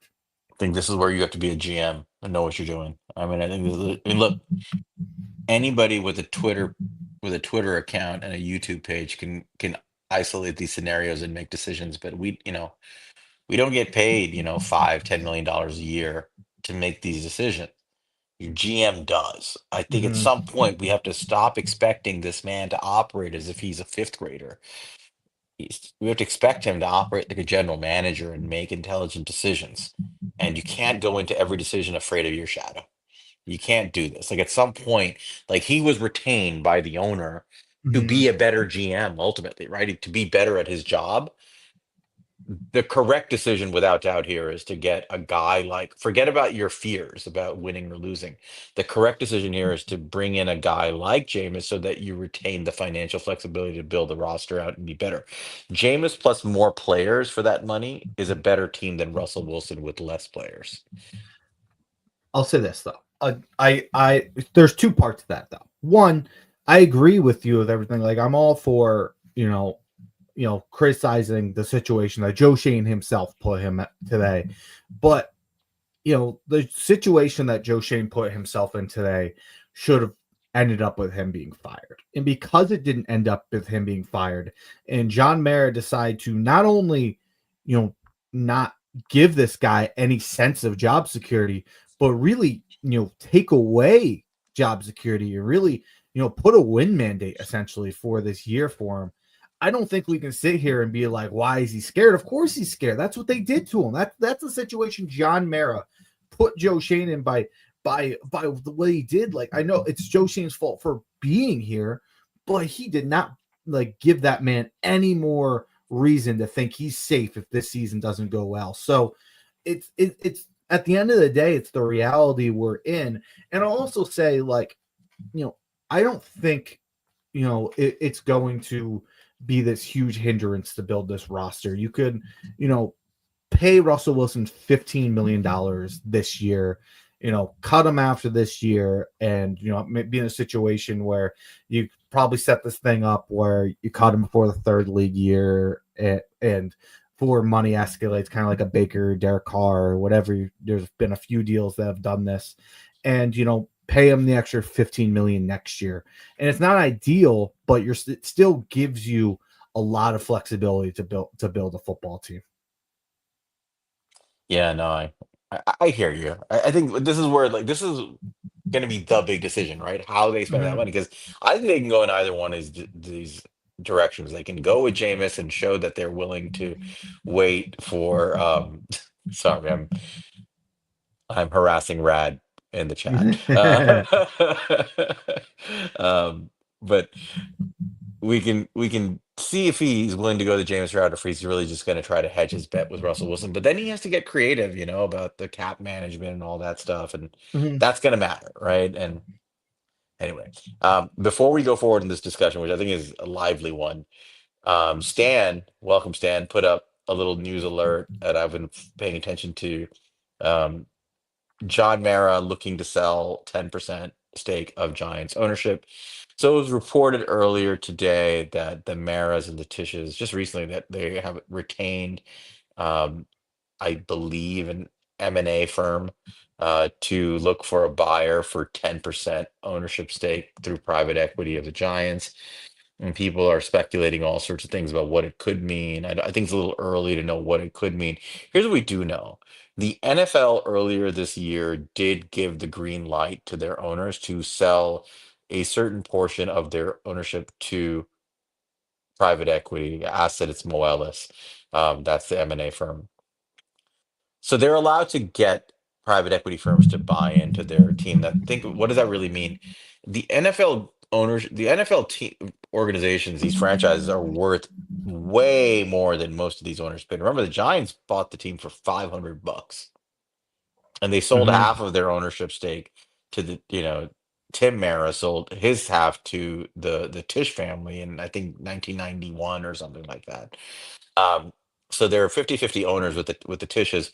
The Giants are valued somewhere between $7 to $8 billion at minimum. So a 10% ownership stake, think about this for a second. If they're valued, let's say, at $8 billion by this firm, that means John Mara and Steve Tisch are going to get $800 million for a Crazy. non-controlling minority. It's just free money for them, right? Mhm. It's like people who split their stock, right? They think like the stock's going to go up in value. I'll split it, just buy more of it. I'll get more money. That's kind of what's happening, right? Give me the influx of cash, I'll take it. My stock's going to keep going up. The value of my stock's going to keep rising. What the Maras and the Tishes are doing here, what NFL owners are doing in general, is they're banking on their asset growing and appreciating in value consistently for the next several years anyway. And they're going to make up their current financial ownership numerical value with just appreciation of the asset, and they're going to cash out some money right now. And they're going to get 800 million. Now, I don't know what that ultimately means for the future. That 800 million is subject, I'm not an expert in the taxation rules. I know Mhm. that there's some DKIT and Ass probably know more than me, but I know that there's some implications that it is taxable income, capital gains, but there's also for men who are of their age, you can use some of the sales portion to like offset things like estate taxes and other there are sort of offsets where in the end I don't think they're having a huge burden. But the point is it's a lot of free cash for them without Mhm. giving up control of the team. Does that mean they're going to eventually let some other owner, minority owner come in here and run the organization? I doubt it. I highly doubt that. Are they going to let them come and buy out a larger stake in the Giants? That I don't know, right? Like if I'm a buyer, I'm coming in and saying I want first dibs at the next ownership stake, right? I Mhm. want like what if the Tish family wants to get out and I want us, I want more input. So it Mhm. is something to pay attention to, but I think mainly this is just free money for them. Yeah, it's interesting because it's something like Eli Manning pitched that he wanted to buy ownership, and that's something to keep an eye on with this thing. But I wondered, would they ever do that? Because it would result in John Mara having less than 50% of the team, and I didn't know if he would ever be willing to do that. But apparently, he is. So, I'm gonna imagine it'd be like a 5% from each of Tish and the Maras. I don't know. I assume that'd be the case, but. I would definitely eye on Eli Manning. He obviously couldn't buy the 10% on his own. He could probably buy like a percent on his own, but more likely he would probably be part of a group that would make a bid to buy to purchase that 10%. Yeah, I mean, I don't know what it means long term. Like I've said, I think what they're saying is I'm going to collect my money now, and whatever value of the team goes down for me, that's going to be made up anyway in the next few years of Hmm. appreciation of the asset. So I think that's all they're doing. I think a few owners are looking at this. I think the Eagles did this, didn't they recently? Didn't they sell a portion of their organization? Somebody did. I thought it was the Eagles, Oh but yeah, I mean a lot of people have now. I know Steelers have minority right. I owners mean, and it's stuff it's like all that. it's a luxury buy. It's like a Hmm. for the guys who are getting that 10% share. Number one, you're buying an appreciating asset, right? So it's not a bad investment necessarily, but it's also like these are billionaires who are like, I want to be an owner of an NFL team, right? And I Yeah, think there's some of that comes with it. So anyway, I don't know what it means right now. I'd love if it meant John Mara had less control, but I'm not sure that actually is what it is. In fact, I'm fairly confident it's not. Um, anyway, so going back to this discussion, Monty, um, you know, I think this will be the debate whether you go the Russ route or you go the Jameis route until yeah, something happens. And I think you and I are on slightly different, viewpoints on this. But I do think at some point I'm going to expect Joe Shane to GM like a GM. yeah, And I think that the smart thing here is just say, look, I got 40 something million bucks to play with, and I'm going to spend as little of it as possible here on a quality quarterback because I've got to solve this problem anyway in the draft. And I'm gonna go ahead and take Jameis, who can absolutely start for my team. And he can show John Mara that, my receivers are good that I've been drafting all these years. And I'm gonna make a play to get my quarterback in the draft. Now, maybe you're right. That means he's gonna feel like he has to trade up. I don't know. yeah. And That's the that's my concern. concern because Yeah. because I know you and I both would prefer he just sits a pick because we think he could probably get away with it and get his guy anyway. And so that concerns me. I would rather pay next year 10-15 million dollars. We can spread Then it give out up a the little draft bit. capital. Yeah, then have Yeah. trade up draft capital. I'd rather be able to use that to be like, hey, I'm fine, guys. If you guys don't go, we can get Dart, we can get Milrow. Go ahead, do your thing. And then most likely, if you play that game, I do think you'll be able to get it. But Well, let's talk about it though. It's not because it's not a 1-to-1, right? I mean, what do you think it'll take to go from 3-to-1, realistically? I think it would take at least the 2026 first. I think it would probably take something like the 2026 first, um your third and or probably your second. Honestly, I think it would be your 2026 first, pick 34 this year, and I think you'd probably I think I did this math. I mean, you had your own formula on this, I think that was similar. And I did like you get a 2026 third back in addition to the first pick, the If you first go slot. by the if you go by the old Jimmy Johnson trade calculator. It's something along those lines. Now, we're going to probably have to have a whole episode on the game, Yeah, the adding game theory of this. 20% on for the QB tax and stuff Right. like that. Yeah, but I mean, there is a whole game theory discussion that we have to have, and we've been having it. I've had it with Ask and DKit and others about like the motivation of the Titans, right? If you're signaling, I mean, it's a lot to go into, but they're signaling a lot of things that to me suggest that they don't want to take a quarterback, or that they'd like to come off the pick for assets. Um, and I think it is not in their interest ultimately to try to let this get to free agency because once this gets to free agency the suitors for those picks will dwindle Mhm. dramatically, right? Because those teams, if they don't have a solution, they're going to sign Sam Darnold and Russell Wilson and these guys, and before you know it, their motivation to trade a haul to get up to one diminishes to close to zero, which decreases the trade value of the asset because your Mhm. market shrivels down to one team, which is the Giants. Um, Yeah. so I do think they're motivated to get this done for the trade deadline, which I actually think means that it's going to potentially cost a lot less. Mhm. Bear with me for a second. If I could convince you that they want to get a deal done because they want a blue chip player like Hunter or Carter, and they want to ensure Mhm. that they get Hunter or Carter, but they want something for it, right? Mhm. And if you're Joe Shane, if you're smart Joe Shane, the Mhm. smart the smart variant of Joe Shane, and you call them and you say, listen, I want to get this done too, but I'm going to solve my problem in free agency unless I get that pick right away. So here's what Mhm. I'm going to do. I'm going to offer you my third round pick this year, and I'm going to offer you my third round pick next year to swap two picks. You still get Hunter or Abdul Carter. One of them's going to be there, or both. Yeah. And but you got to take this before the season starts because once the season starts, I'm out So because I'm going to solve my problem. basically the Trubisky trade, what the Bears and the 49ers did. It was one pick at that time, but they trade 2/3 to jump from 2 to 3 or something like that. I The think it was. same concept because the idea was you're not losing your ability to get a what you think is Mhm. a blue chip player, right? Yeah. Which are they're a limited group in this class. So um what do you think about that scenario where like if you Uh, what do you think that that's a conceivable scenario? yeah, I would absolutely do that. As far as conceivable, I think the two, it's very conceivable. I think you could do literally. I mean, that was literally choice 3-2. We've seen it. I think to go with Cleveland, I think that's conceivable. I think to go to one's an expensive pick, man. I think that's going to cost you at least 34 plus, probably. Well, I mean, you could just say that's why you put a time limit on it. Mm-hmm. And you say, look, I'm not doing the trade after this. And honestly, if you want to find another suitor, go right ahead. Feel free to slide down to 6 or 9 or whatever and get whoever's Yeah, there.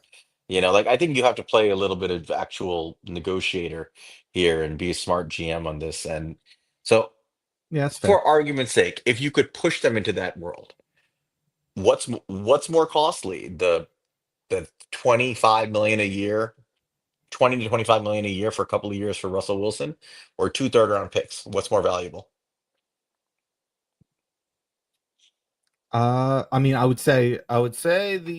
I mean, I would just like I said for the third round picks, I would just do it. I think it's more valuable to do it. I don't think, but again, I don't necessarily think having Russell Wilson as a mentor would be a bad thing either. No, But no, no, no. I'm just saying the gap, the delta in yeah, their income, in their salaries, right? So yeah, one yeah, guy, yeah. let's say Jameis on the high end makes 10. Hmm. Russell on the high end, on the average end makes about 25 to 30. So Hmm. let's say 30, right? There's a $20 million delta per year. Yeah, What's more valuable for the team in the next few years? That $20 million delta or those picks, the two third round picks? I would rather pay the money and keep the two third round picks personally. But Really? yes, Okay. I mean it's $20 million or two. You wouldn't pay 20 million for two We're third talking round about picks. no. You can spread that money. No, I No, would I rather. definitely would. I would take the third round picks. So you would pay Russell I Wilson would so you don't now. have to Now make the give me trade? now. Here's the thing. The other part of this is I get my pick of the quarterbacks. I get number one. That's different. Like I can guarantee myself the quarterback. Like I would do the trade, but in a vacuum, 2/3 for 20 million, I'd absolutely take the Okay, two thirds. but that's the scenario, right? Yes, correct. Scenario A, I would do it. You get Russell Wilson, you pay the extra 20 million, but you're not compelled to it. You're not trading any assets. You're keeping all your picks and you're gonna just gamble that maybe Shador falls due at 3. If he doesn't, it's fine. Scenario two, You get Jameis Winston for 10 million a year. You have the extra 20 million to build your roster now and next year, right? Hmm. But you give up the two third round picks. But what you get for that is you get the first overall pick. Yeah, In you which get case you get to your pick pick, either you get either quarterback you want, whether it's Shador or Cam, whichever one you want. and you Which take away the scenario? risk of losing out on a potential all So both. which scenario do you prefer? The third, Uh, 100%. I don't. I think it's going to cost more than that, but I would definitely do that for you would all give yeah, everything considered. Yes, I would do the 2/3. yeah, that's what I'm saying. So I think that that's what it comes down to. So like to me, the decision on what to do with free agency with the quarterback to some extent is going to depend on how he plays this potential trade market, Hmm. and that conversation has to be ongoing, right? Like he can't just be talking to Matt Stafford. He's got to be talking to Tennessee. He's got to, like, if he wants to control the draft board, which he should want to no matter what. It's a valuable place to be. Hmm. He should have had conversations with Tennessee about what it's going to take. And I think a smart GM, seeing guys like Russell Wilson on the market, seeing guys like Sam Darnold on the market, seeing guys like Jameis Winston even on the market, seeing guys like Matt Stafford potentially in trade, is turning to Tennessee and saying, shit or get off the pot. Are you taking a quarterback or not? If you're interested in trading the pick, I know you're not interested in taking a quarterback. So here's my deal. You're going to still get a blue chip player if you trade with me, but you're going to take these two third round picks and you're going to do it before the season begins, before tampering begins, so I can make my choices. This deal is off the table. The second I have to pay a quarterback, this deal is off the table. See, if I was them though, I would if you played that, I would still rather trade back with like a team like the Raiders, get a first, get a second, probably more. If you really want to come up, a team like the Patriots probably be willing to trade back because they just want to compile picks. You'd go back 4, you probably can still get a blue chipper there. This goes to the next part of this scenario. Yeah. I don't think the Raiders are interested in trading up to one. John Spytek is in his first few months as general manager. He was the draft Mhm. guy, right? He built his resume drafting players in Tampa Bay. That's what he got hired to do. Now, granted, Tom Brady has more influence now in that organization. He's connected heavily to Shador Sanders and Deion Mhm. Sanders. That's a very real thing, but that organization is worse than ours in terms of their roster, right? They're pretty Yeah. terrible. Is John Spytek, who's respected around the league as a talent evaluator, is he going to look at that Raiders roster and think, let's give away our first round pick next year, let's give away our second round pick this year, let's do all that? I don't know. You Yeah. know, I mean, I think it'll cost him more than that. It'll cost him probably two firsts, to go from 6 to 1, or at least a first and 2 seconds, Yeah, it might be a first 2 seconds, I think. something something like that, right? So is he It could ready? cost you first. It's possible. I mean, you might have to, right, to go from 6 to 1. To So, one, yeah. and then everything after that, I think becomes. I mean, the Jets are at 7. Who the hell knows what they would do? So I just think you have to gamble a little bit here, and I would apply as much pressure as I could if I were Joe Shane on Tennessee, because I have the third pick, right? And if I'm trading into one, it means you're guaranteed Travis Hunter or Abdul Carter, Yeah. guaranteed, Hmm. and they are a notch above a lot of the other guys, right? Like at least At according to least consensus perspective view, around the NFL. Yeah. perspective, not necessarily to me, at least Hmm. not one, but to the perspective view, the consensus view, I believe that those guys are viewed much higher than others. So, Yeah, and per- I think your overall point is fair. That you, I don't think we're like in this position where that's going to like the Titans are going to shit their pants if we offer that and say take it now or do anything. But you are in a position of power with them, and you can play that in some way too, where you really are in a much better position than these other teams to try to make a trade. and that's my point, right? So I think even before you get to free agency, you have to know where you stand in this trade market with Tennessee.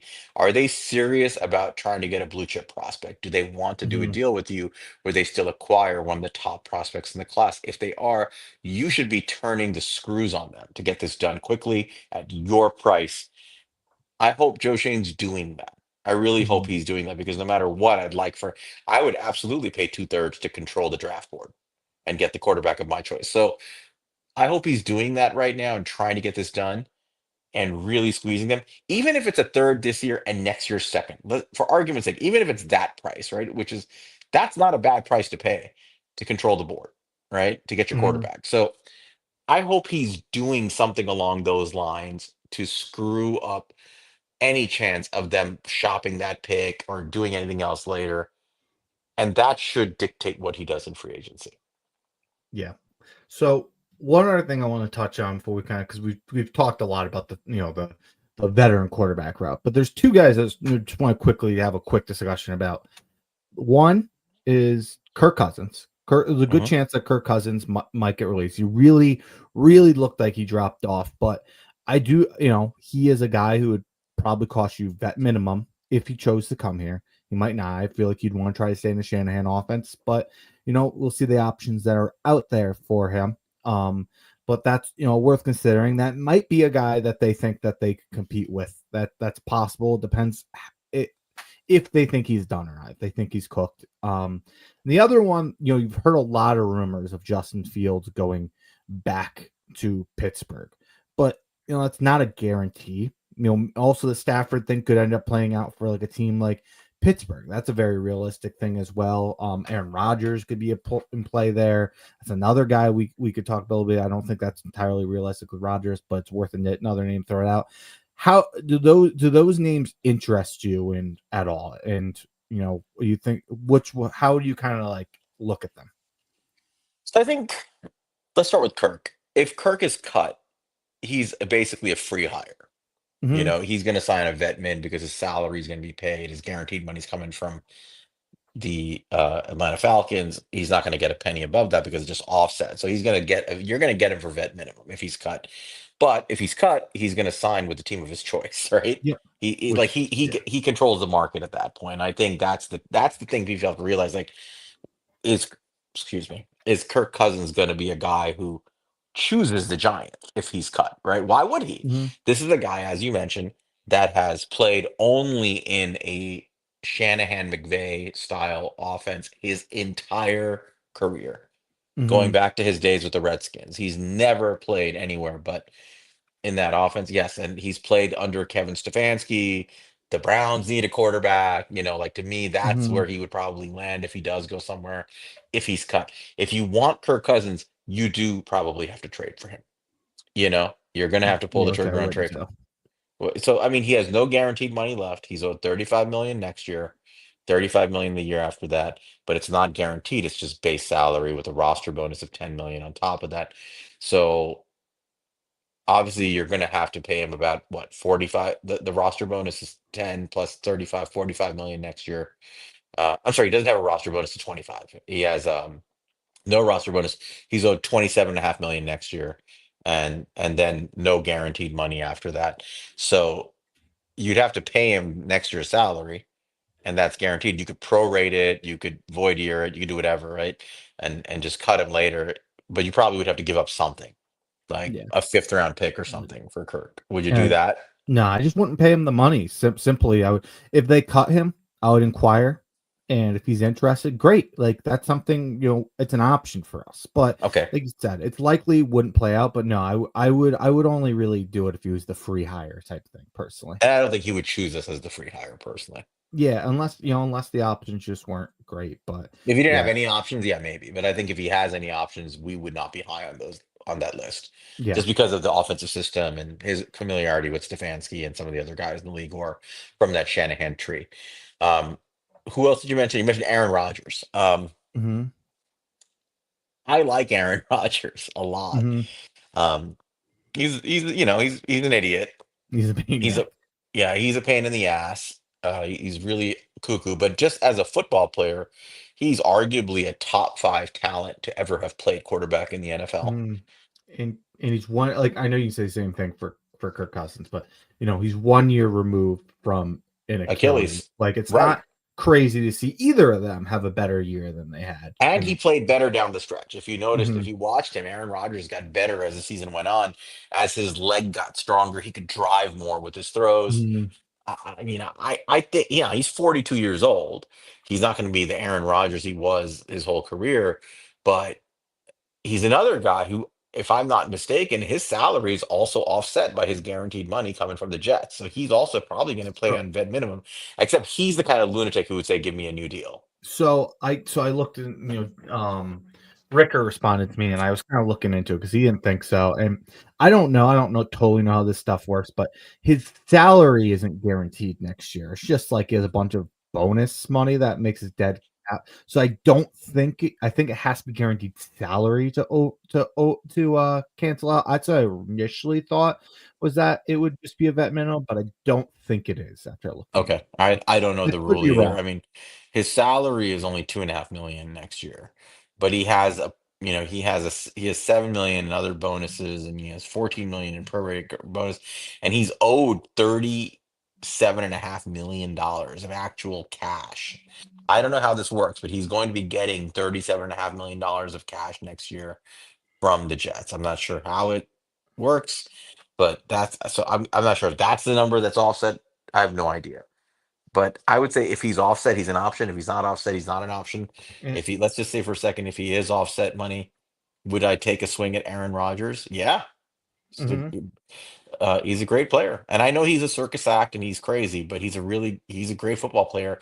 And one thing I know about Aaron Rodgers is he would be fueled by spite, he and would I be. can't imagine the level of spite that would fuel him to play at MetLife Stadium and make Woody Johnson stare at him constantly. You Yeah. know and so I would be all for it just for that reason alone. I would too, and it would be it's a desperation move, but it's a desperation move in the sense of this could go terribly for Joe Shane and Brian Daboll, or it could go great. But as far as fans, it's not desperation in the sense like, hey, when they're gone, that this is going to carry over year to year. It could work out well, it could work out terribly. So I don't necessarily love the idea, but I certainly could sell myself on Aaron Rodgers. Yeah, I don't think it's likely, No, I but don't. it's an option. I would agree with that. All right. The last one was Fields. Yeah. So Fields is interesting. I think much like Kirk Cousins, if I'm Justin Fields, I'm asking myself, why am I going to the Giants? Mhm. Right? But Justin Fields is 25 years old. I know people think he's been around he's 25. He came out at 21. This kid has had it rough, right? I mean, he Mhm. got drafted to a terrible situation, which, by the way, we might be putting our quarterback into, which is he got drafted as a Hail Mary by a GM and a head coach who were barely holding on to their jobs. And they traded up and future first away to get him, got him. Basically, the team stunk. They got fired anyway. And then he got a new GM and new head coach by his second year, didn't know where he fit. Everything changed. Bears were going through kind of a rebuild process with Eberflus and Poles, and he played a couple of years with them, but then it was that, right? That was that. They got the number one pick, and they take Caleb, and he's jutted out the door for like I think it was like a sixth round pick swap or something really atrocious to Pittsburgh. He goes to Pittsburgh. He starts a few games. He has a winning record, but he's basically just plays holding for Russ. Russ comes in now. He's a backup, and he's basically used like Taysom Hill after that. Um, you're 25 years old, you're Justin Fields, you were a really elite athlete and quarterback prospect coming out of college. This is your last shot potentially to prove you're an NFL quarterback. Are you going to go to a team that's better than 50-50 odds to replace you by draft day? Yeah. And I also think, yeah, I mean, one from the Fields perspective, I think that makes a ton of sense. But another thing to keep in mind too is like there's a lot of teams that really need to get a quarterback this offseason. I mean, you look at the Raiders, you look at the Jets, you look at teams that they simply don't have one. And we're in a position where we have at least a 50-50 shot of getting one of these top two quarterbacks, I would say.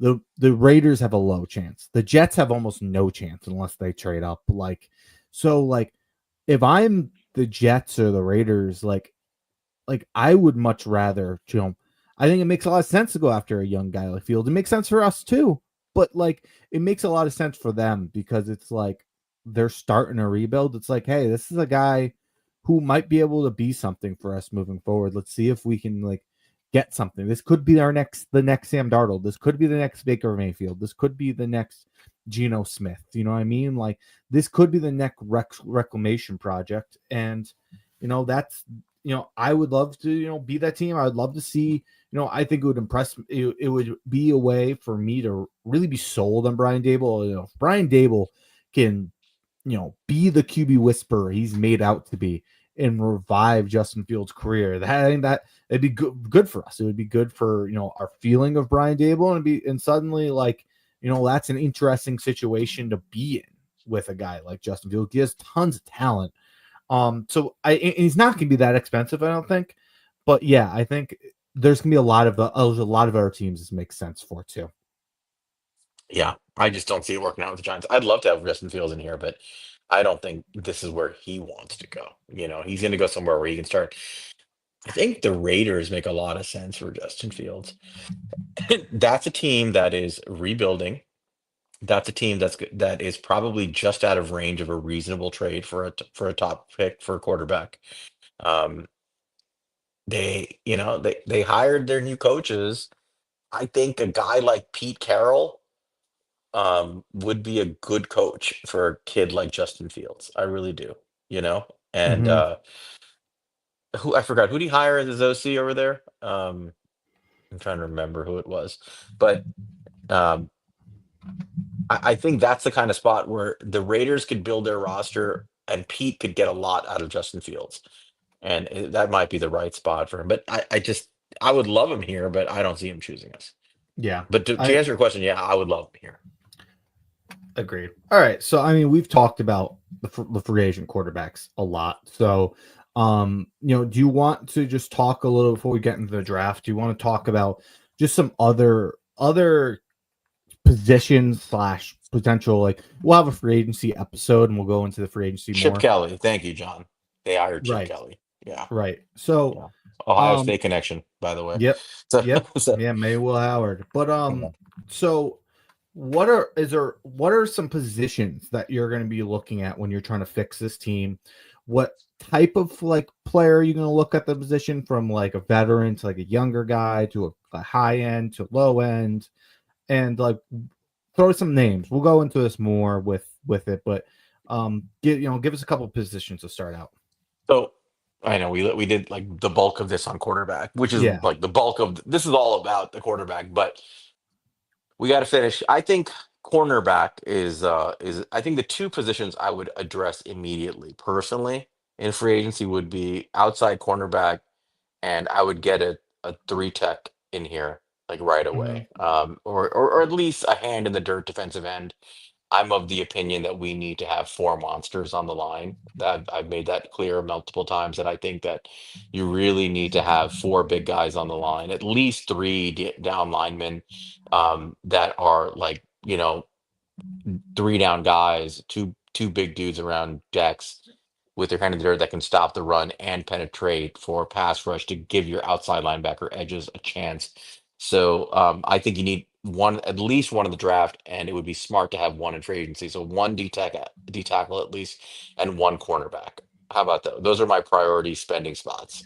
Okay. And then, so when you're looking at those, is there like a prototype that you're looking like? For me, just for example, for me, when we're talking about cornerbacks, I'm definitely looking at trying to get a younger guy, because these cornerbacks really seem to be drop off fast once they get in like 28, 29. And there's a lot of the top guys are older guys. So Yep. I don't know if you agree with that. And if you do you have any names that, Yeah, I uh, would spend some money here, honestly, to get a quality player, honestly. And so even though he plays a lot of nickel, um, a guy I would consider paying some good money for is like a guy like Asante Samuel Jr. You know that I like Asante Samuel. I'll say my one issue with him, because I don't disagree. I totally consider paying him.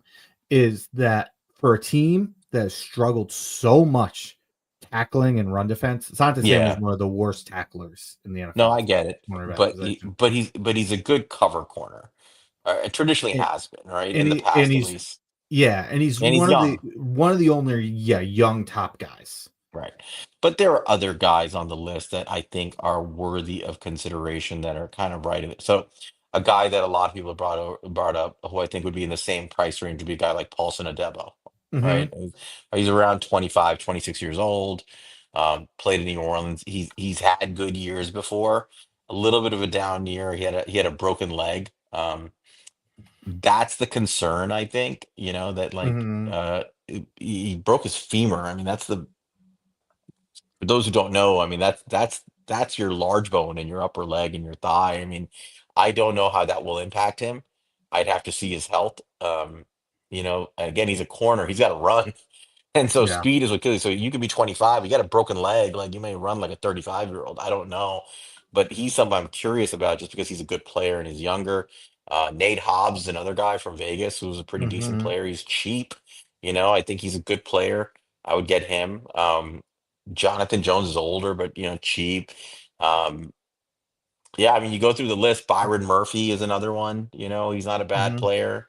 Um, those are the kind of guys I'm looking at. And what about you? I mean, I didn't name the biggest names, but go I'll ahead. give you some young guys that like aren't going to be top guys, but just kind of fit the prototype. If you want to take a shot on some guys coming off their first contract, there's not guys that I love because they're kind of all disappointments here.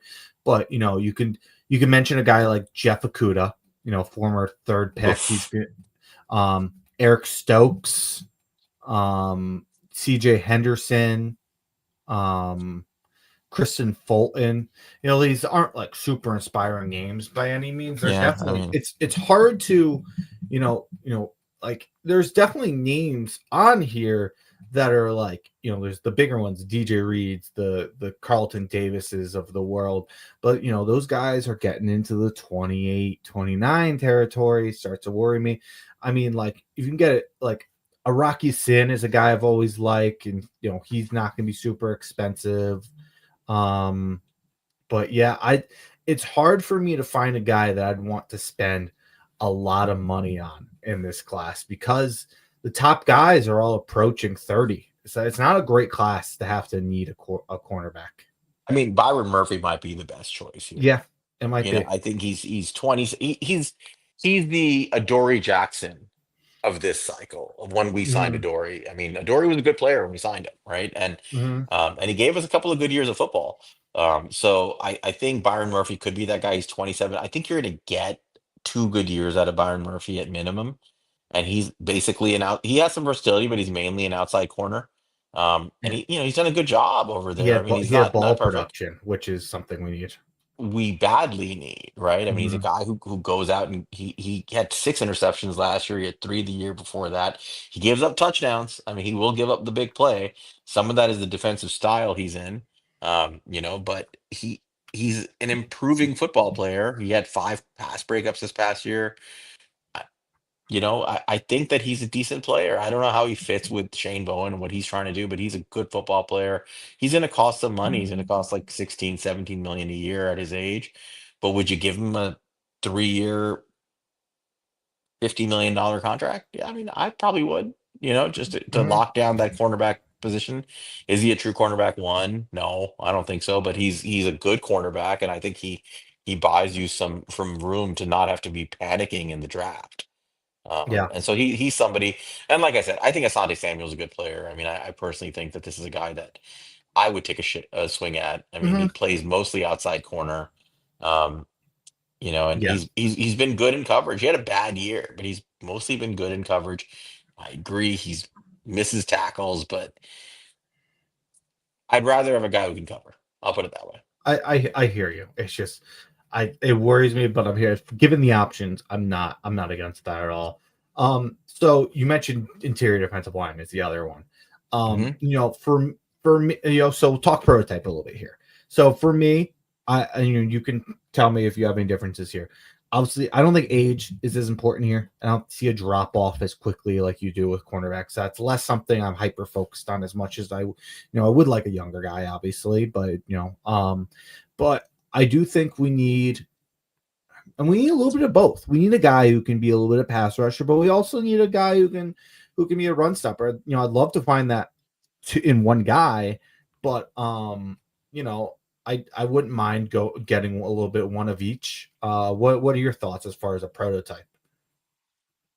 I think it depends on what kind of defense you want to run, right? And this is where it gets tricky. But I think as long as Dexter Lawrence is on this team, you've got a cheat code at nose tackle, and your best bet is assembling two three techs around him and a hand in the dirt at the end to put on that line.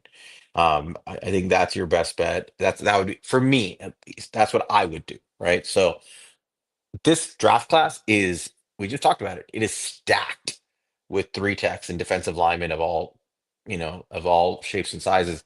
You could make a case that if the Giants don't trade picks, they can take two of these guys on day two and be done with it, right? Hmm. They certainly, and that would be justifiable in this class because that's the strength of the class. But I would like to have one guy at least locked in before we get there. So my prototype is a three tech. So we're talking, the 6'3", 6'4", 290 to 300 pound guy. And what I'm looking for is an all-arounder. He doesn't have to be elite. He just has to be solid where he's not a liability in the run game. The run game support is very important here for me, considering our problems on defense. And he has to be able to one gap when needed, when he gets a Hmm. chance to. I think that's what I'm looking for. So who are you from that prototype? Who do you think fits the bill? It's one I've been talking to you about for a while. Um, I would love to see a BJ Hill reunion here. Yep. I think BJ Hill would be a great fit.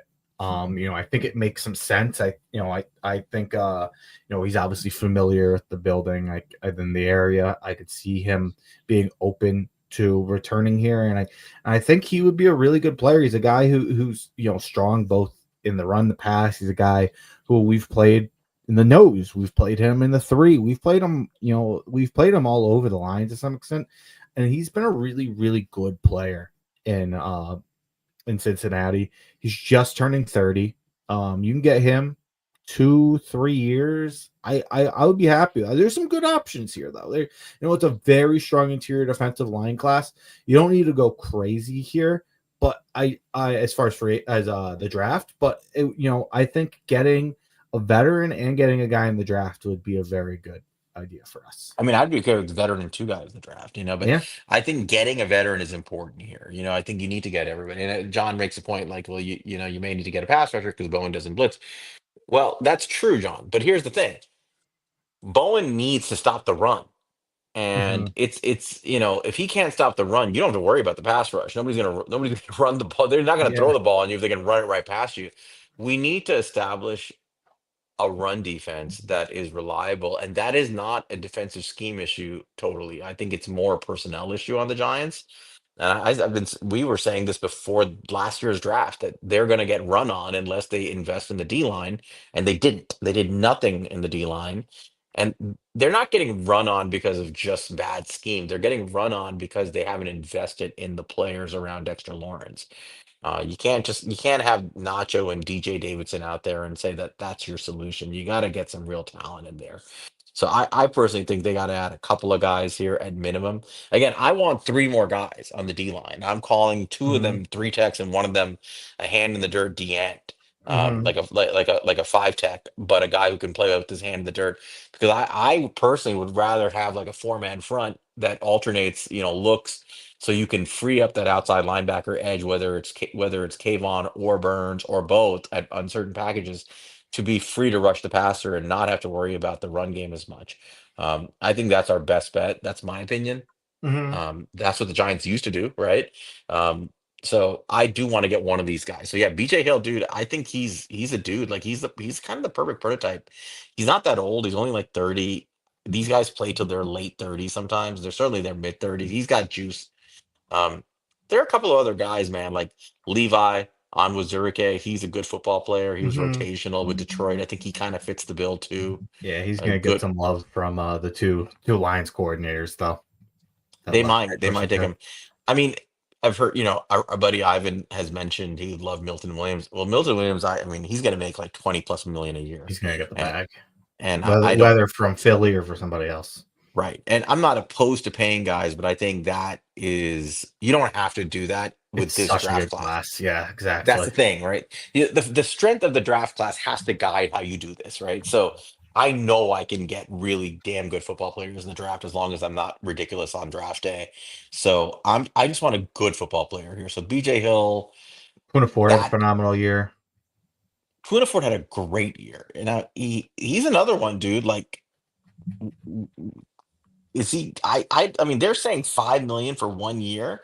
I kind of don't buy that. I think he'll get a lot Mhm. more than that, but he is undersized. I mean, he's 5'11", but Yeah, and he played in a system that was just like so good for defensive linemen who've seen what they've done at Michigan.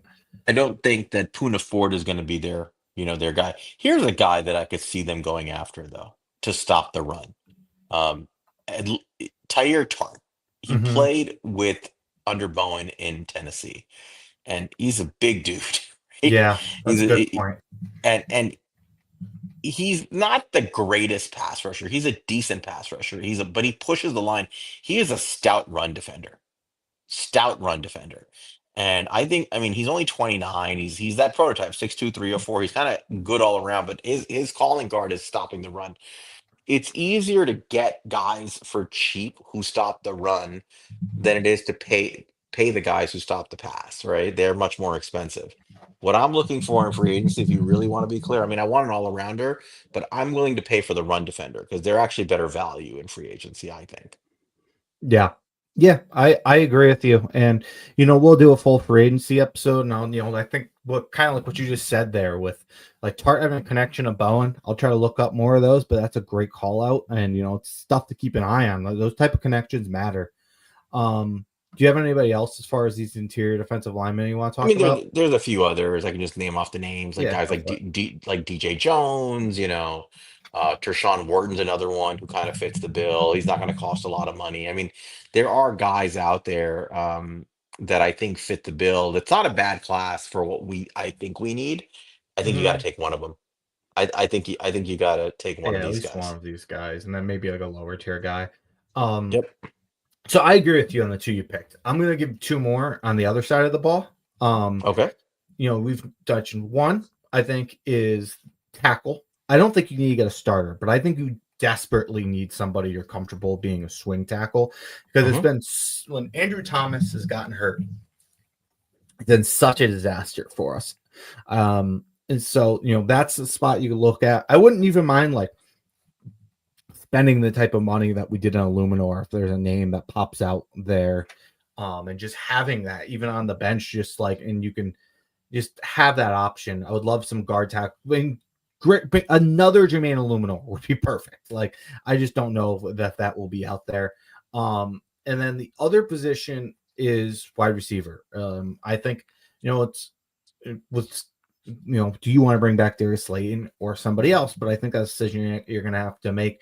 And I think it's extra important to keep in mind because if we're going to bring in a rookie quarterback, I think it's very important to try to surround that guy and give him the best chance to succeed. So I think both that offensive tackle and that wide receiver went in an episode where we're talking about the main focus of this offseason. We spent so much on the veteran quarterbacks, but this is another huge part of it. And something you talked about with as far as like going a Jameis Winston route and having more money to spend is I want to do everything I can. Every decision I'm making, hopefully, is to give a rookie quarterback the best chance to succeed.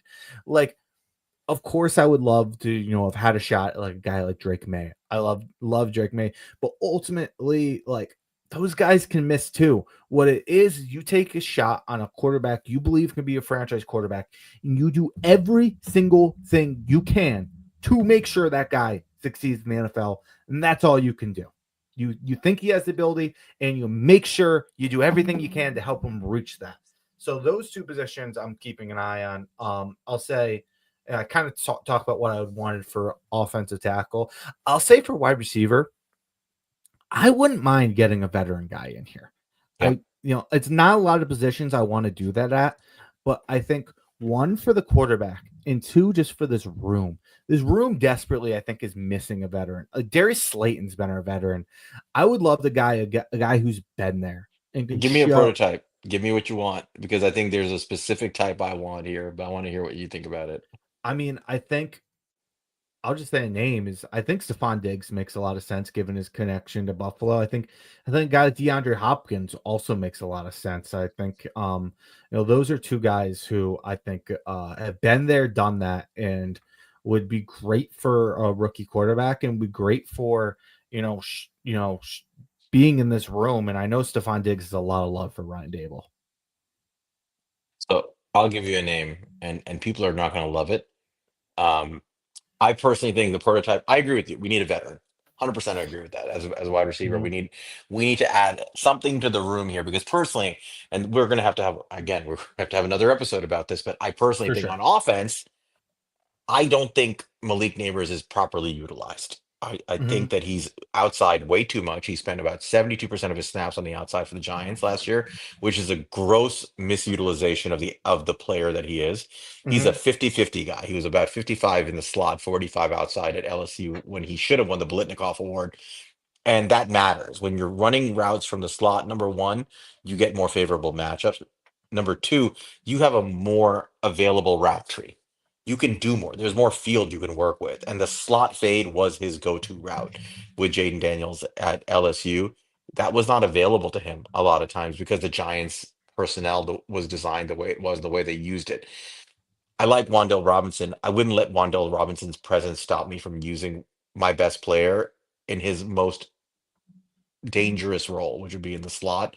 So based on that, I want two outside receivers, man.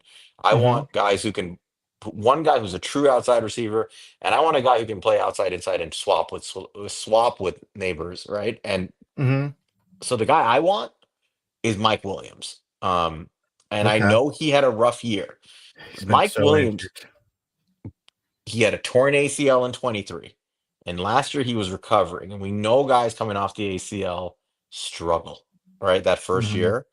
But Mike Williams is I know it makes people nervous, but it's a good receiver, man. Like this guy is He is he's a when he's good healthy. X receiver when he's healthy. You gotta gauge his health, obviously. But if this was an issue of the leg recovering, the knee recovering from surgery, he's only 30. He's still probably got a couple of years. He's got some juice in his tank.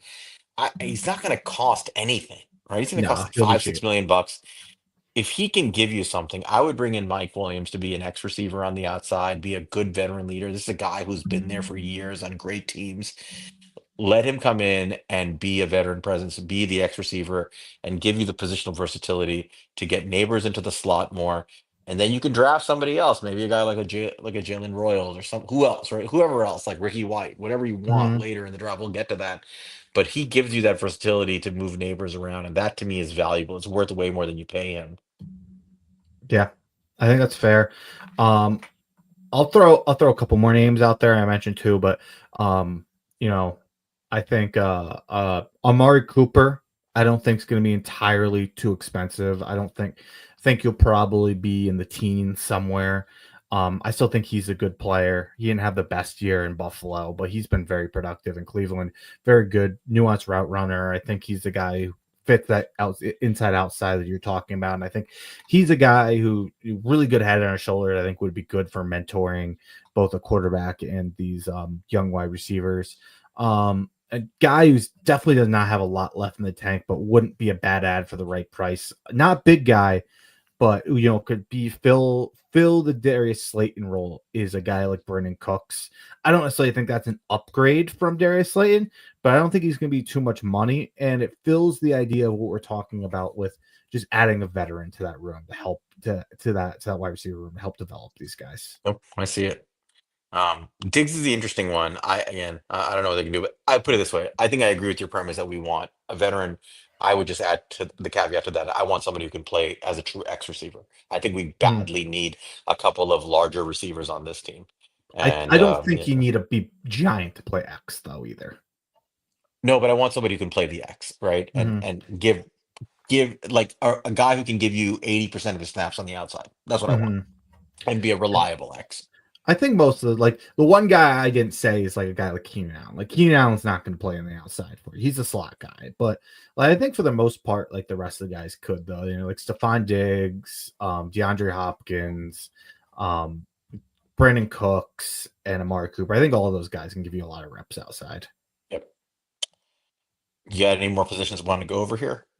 No, I think as far as free agency, obviously we need everything you mentioned with throw, but those are kind of the important ones. I think focusing on the quarterback position, those are two. I guess as far as tackles, I guess I'll give you a couple names because I kind of told you I was looking for. The one name that popped out to me, he's not a fantastic player by any means. He is a guy who has had his struggles, but I think fits.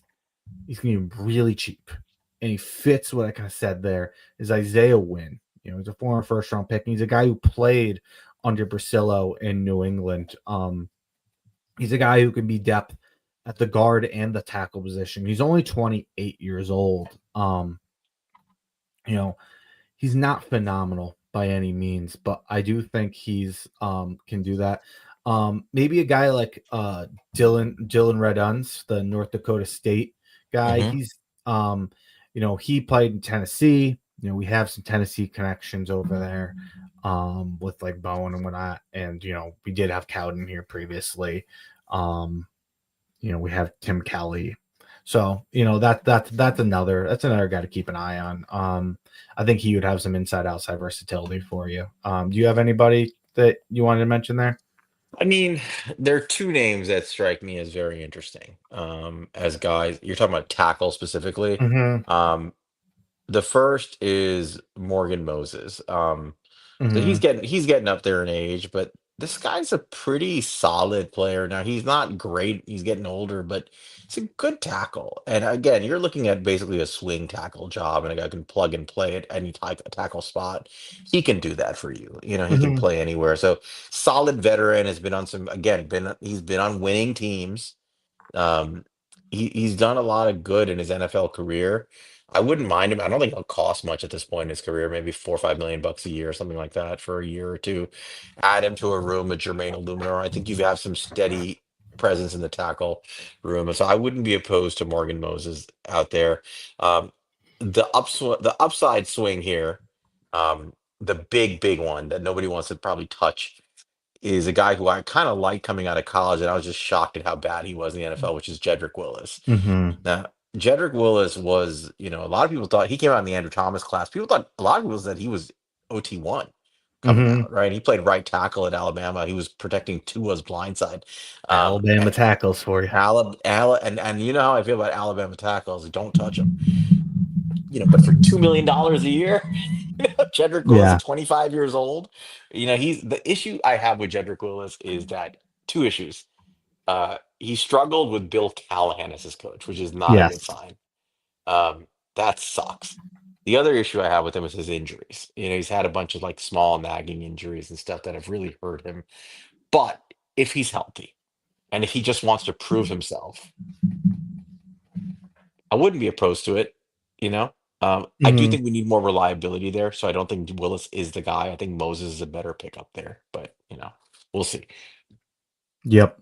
Yeah, I agree with you. Obviously we're doing a classic long episode here of He's a That's what we Giant, do. but you want to talk a little bit of draft before we sign off here? Yeah, I mean, I think we have to. So we've done a lot. Like in this, just recapping Yeah, for and those who we've joined talked a late. little bit of draft already. Yeah, so we did two players review DTs, and we're going to do that every episode. We're going to try to break down two or three draft players. So we did Walter Nolan and Aeneas Peebles. For those who haven't seen it, please go back and watch. We went into a lot of the Giants, fixing this godforsaken team stuff, and it centered around quarterback. And now we're getting into these free agency things, mainly because free agency comes first. Um, my goal, if I were GM, would be to plug the holes on this roster as best I could and stretch every last dollar I could to fill up this roster with starters and some reliable backups at key positions so that when I went into the draft, I did not feel like I had to do anything. I could just operate with the best interest of my future of the organization in mind. Um, Draft wise, man, I think that what we're going to have to do, honestly, is I don't know what you're thinking, but I think our next episode is going to have to be a mock draft. Now that we've Yeah. had this, and really keep this in mind and go into it and say, okay, let's just assume, recap what we just did today, and we did what we talked about. We filled our roster with, and we can fill in the players and just put up a thing as a hypothetical. a hypothetical team that we've constructed from what we've talked about today and say, here's what we did in free agency. Now let's go deal with the draft. I agree with you. So I agree. We'll get into the players and really go round by round. We'll do that next week. But let's sit here for a second before we get finish this thing off. And this is our pre-draft meeting.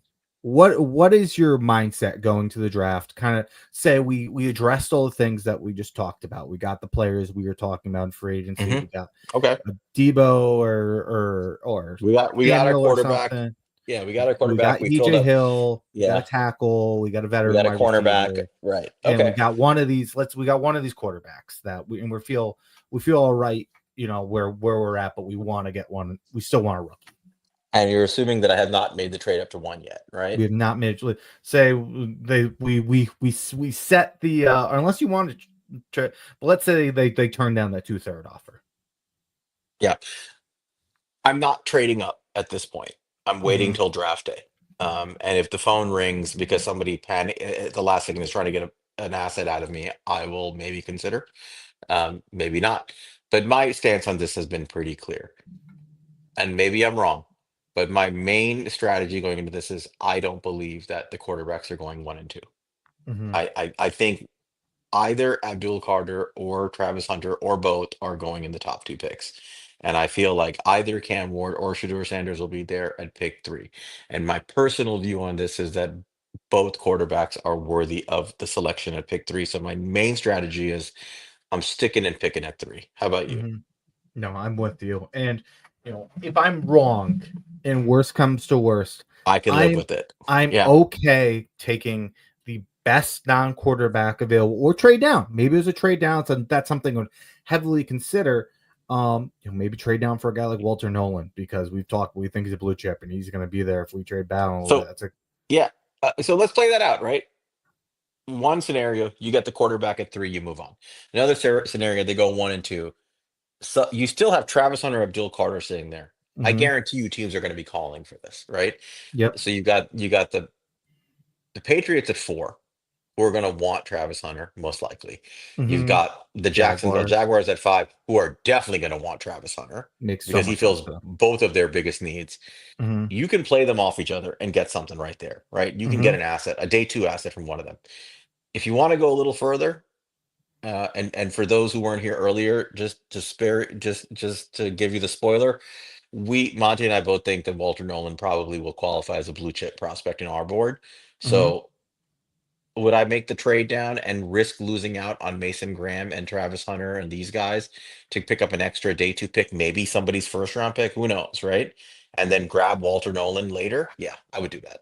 Yeah, I'd be happy to, but maybe they don't feel that way. You can still, get it. You can get a Will Johnson or a Mason Graham at least if you're down at 4 or 5. Two guys that we also view as blue chip guys and more closer consensus. I know some reason Will Johnson's seemingly dropping there a little bit, but regardless, so that's a consideration. But also, I'm perfectly happy with, I think Travis Hunter is a very very special player. That's who I would personally take if we stuck there.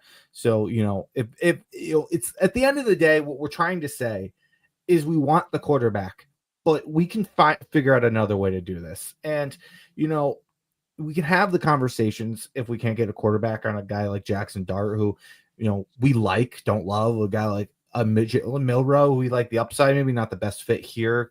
Patience, but guys, like those conversations we can have as we get in second round, third round, based on who's available, and maybe that's how it will play out when we do our draft next week, and we'll miss out, and we'll have to have those conversations. But at the end of the day, I set myself up the way I did in free agency, that if worse comes to worse, I have a veteran quarterback. I hope I can get him, one of these rookies, but if not, we're still fine. We're gonna be okay.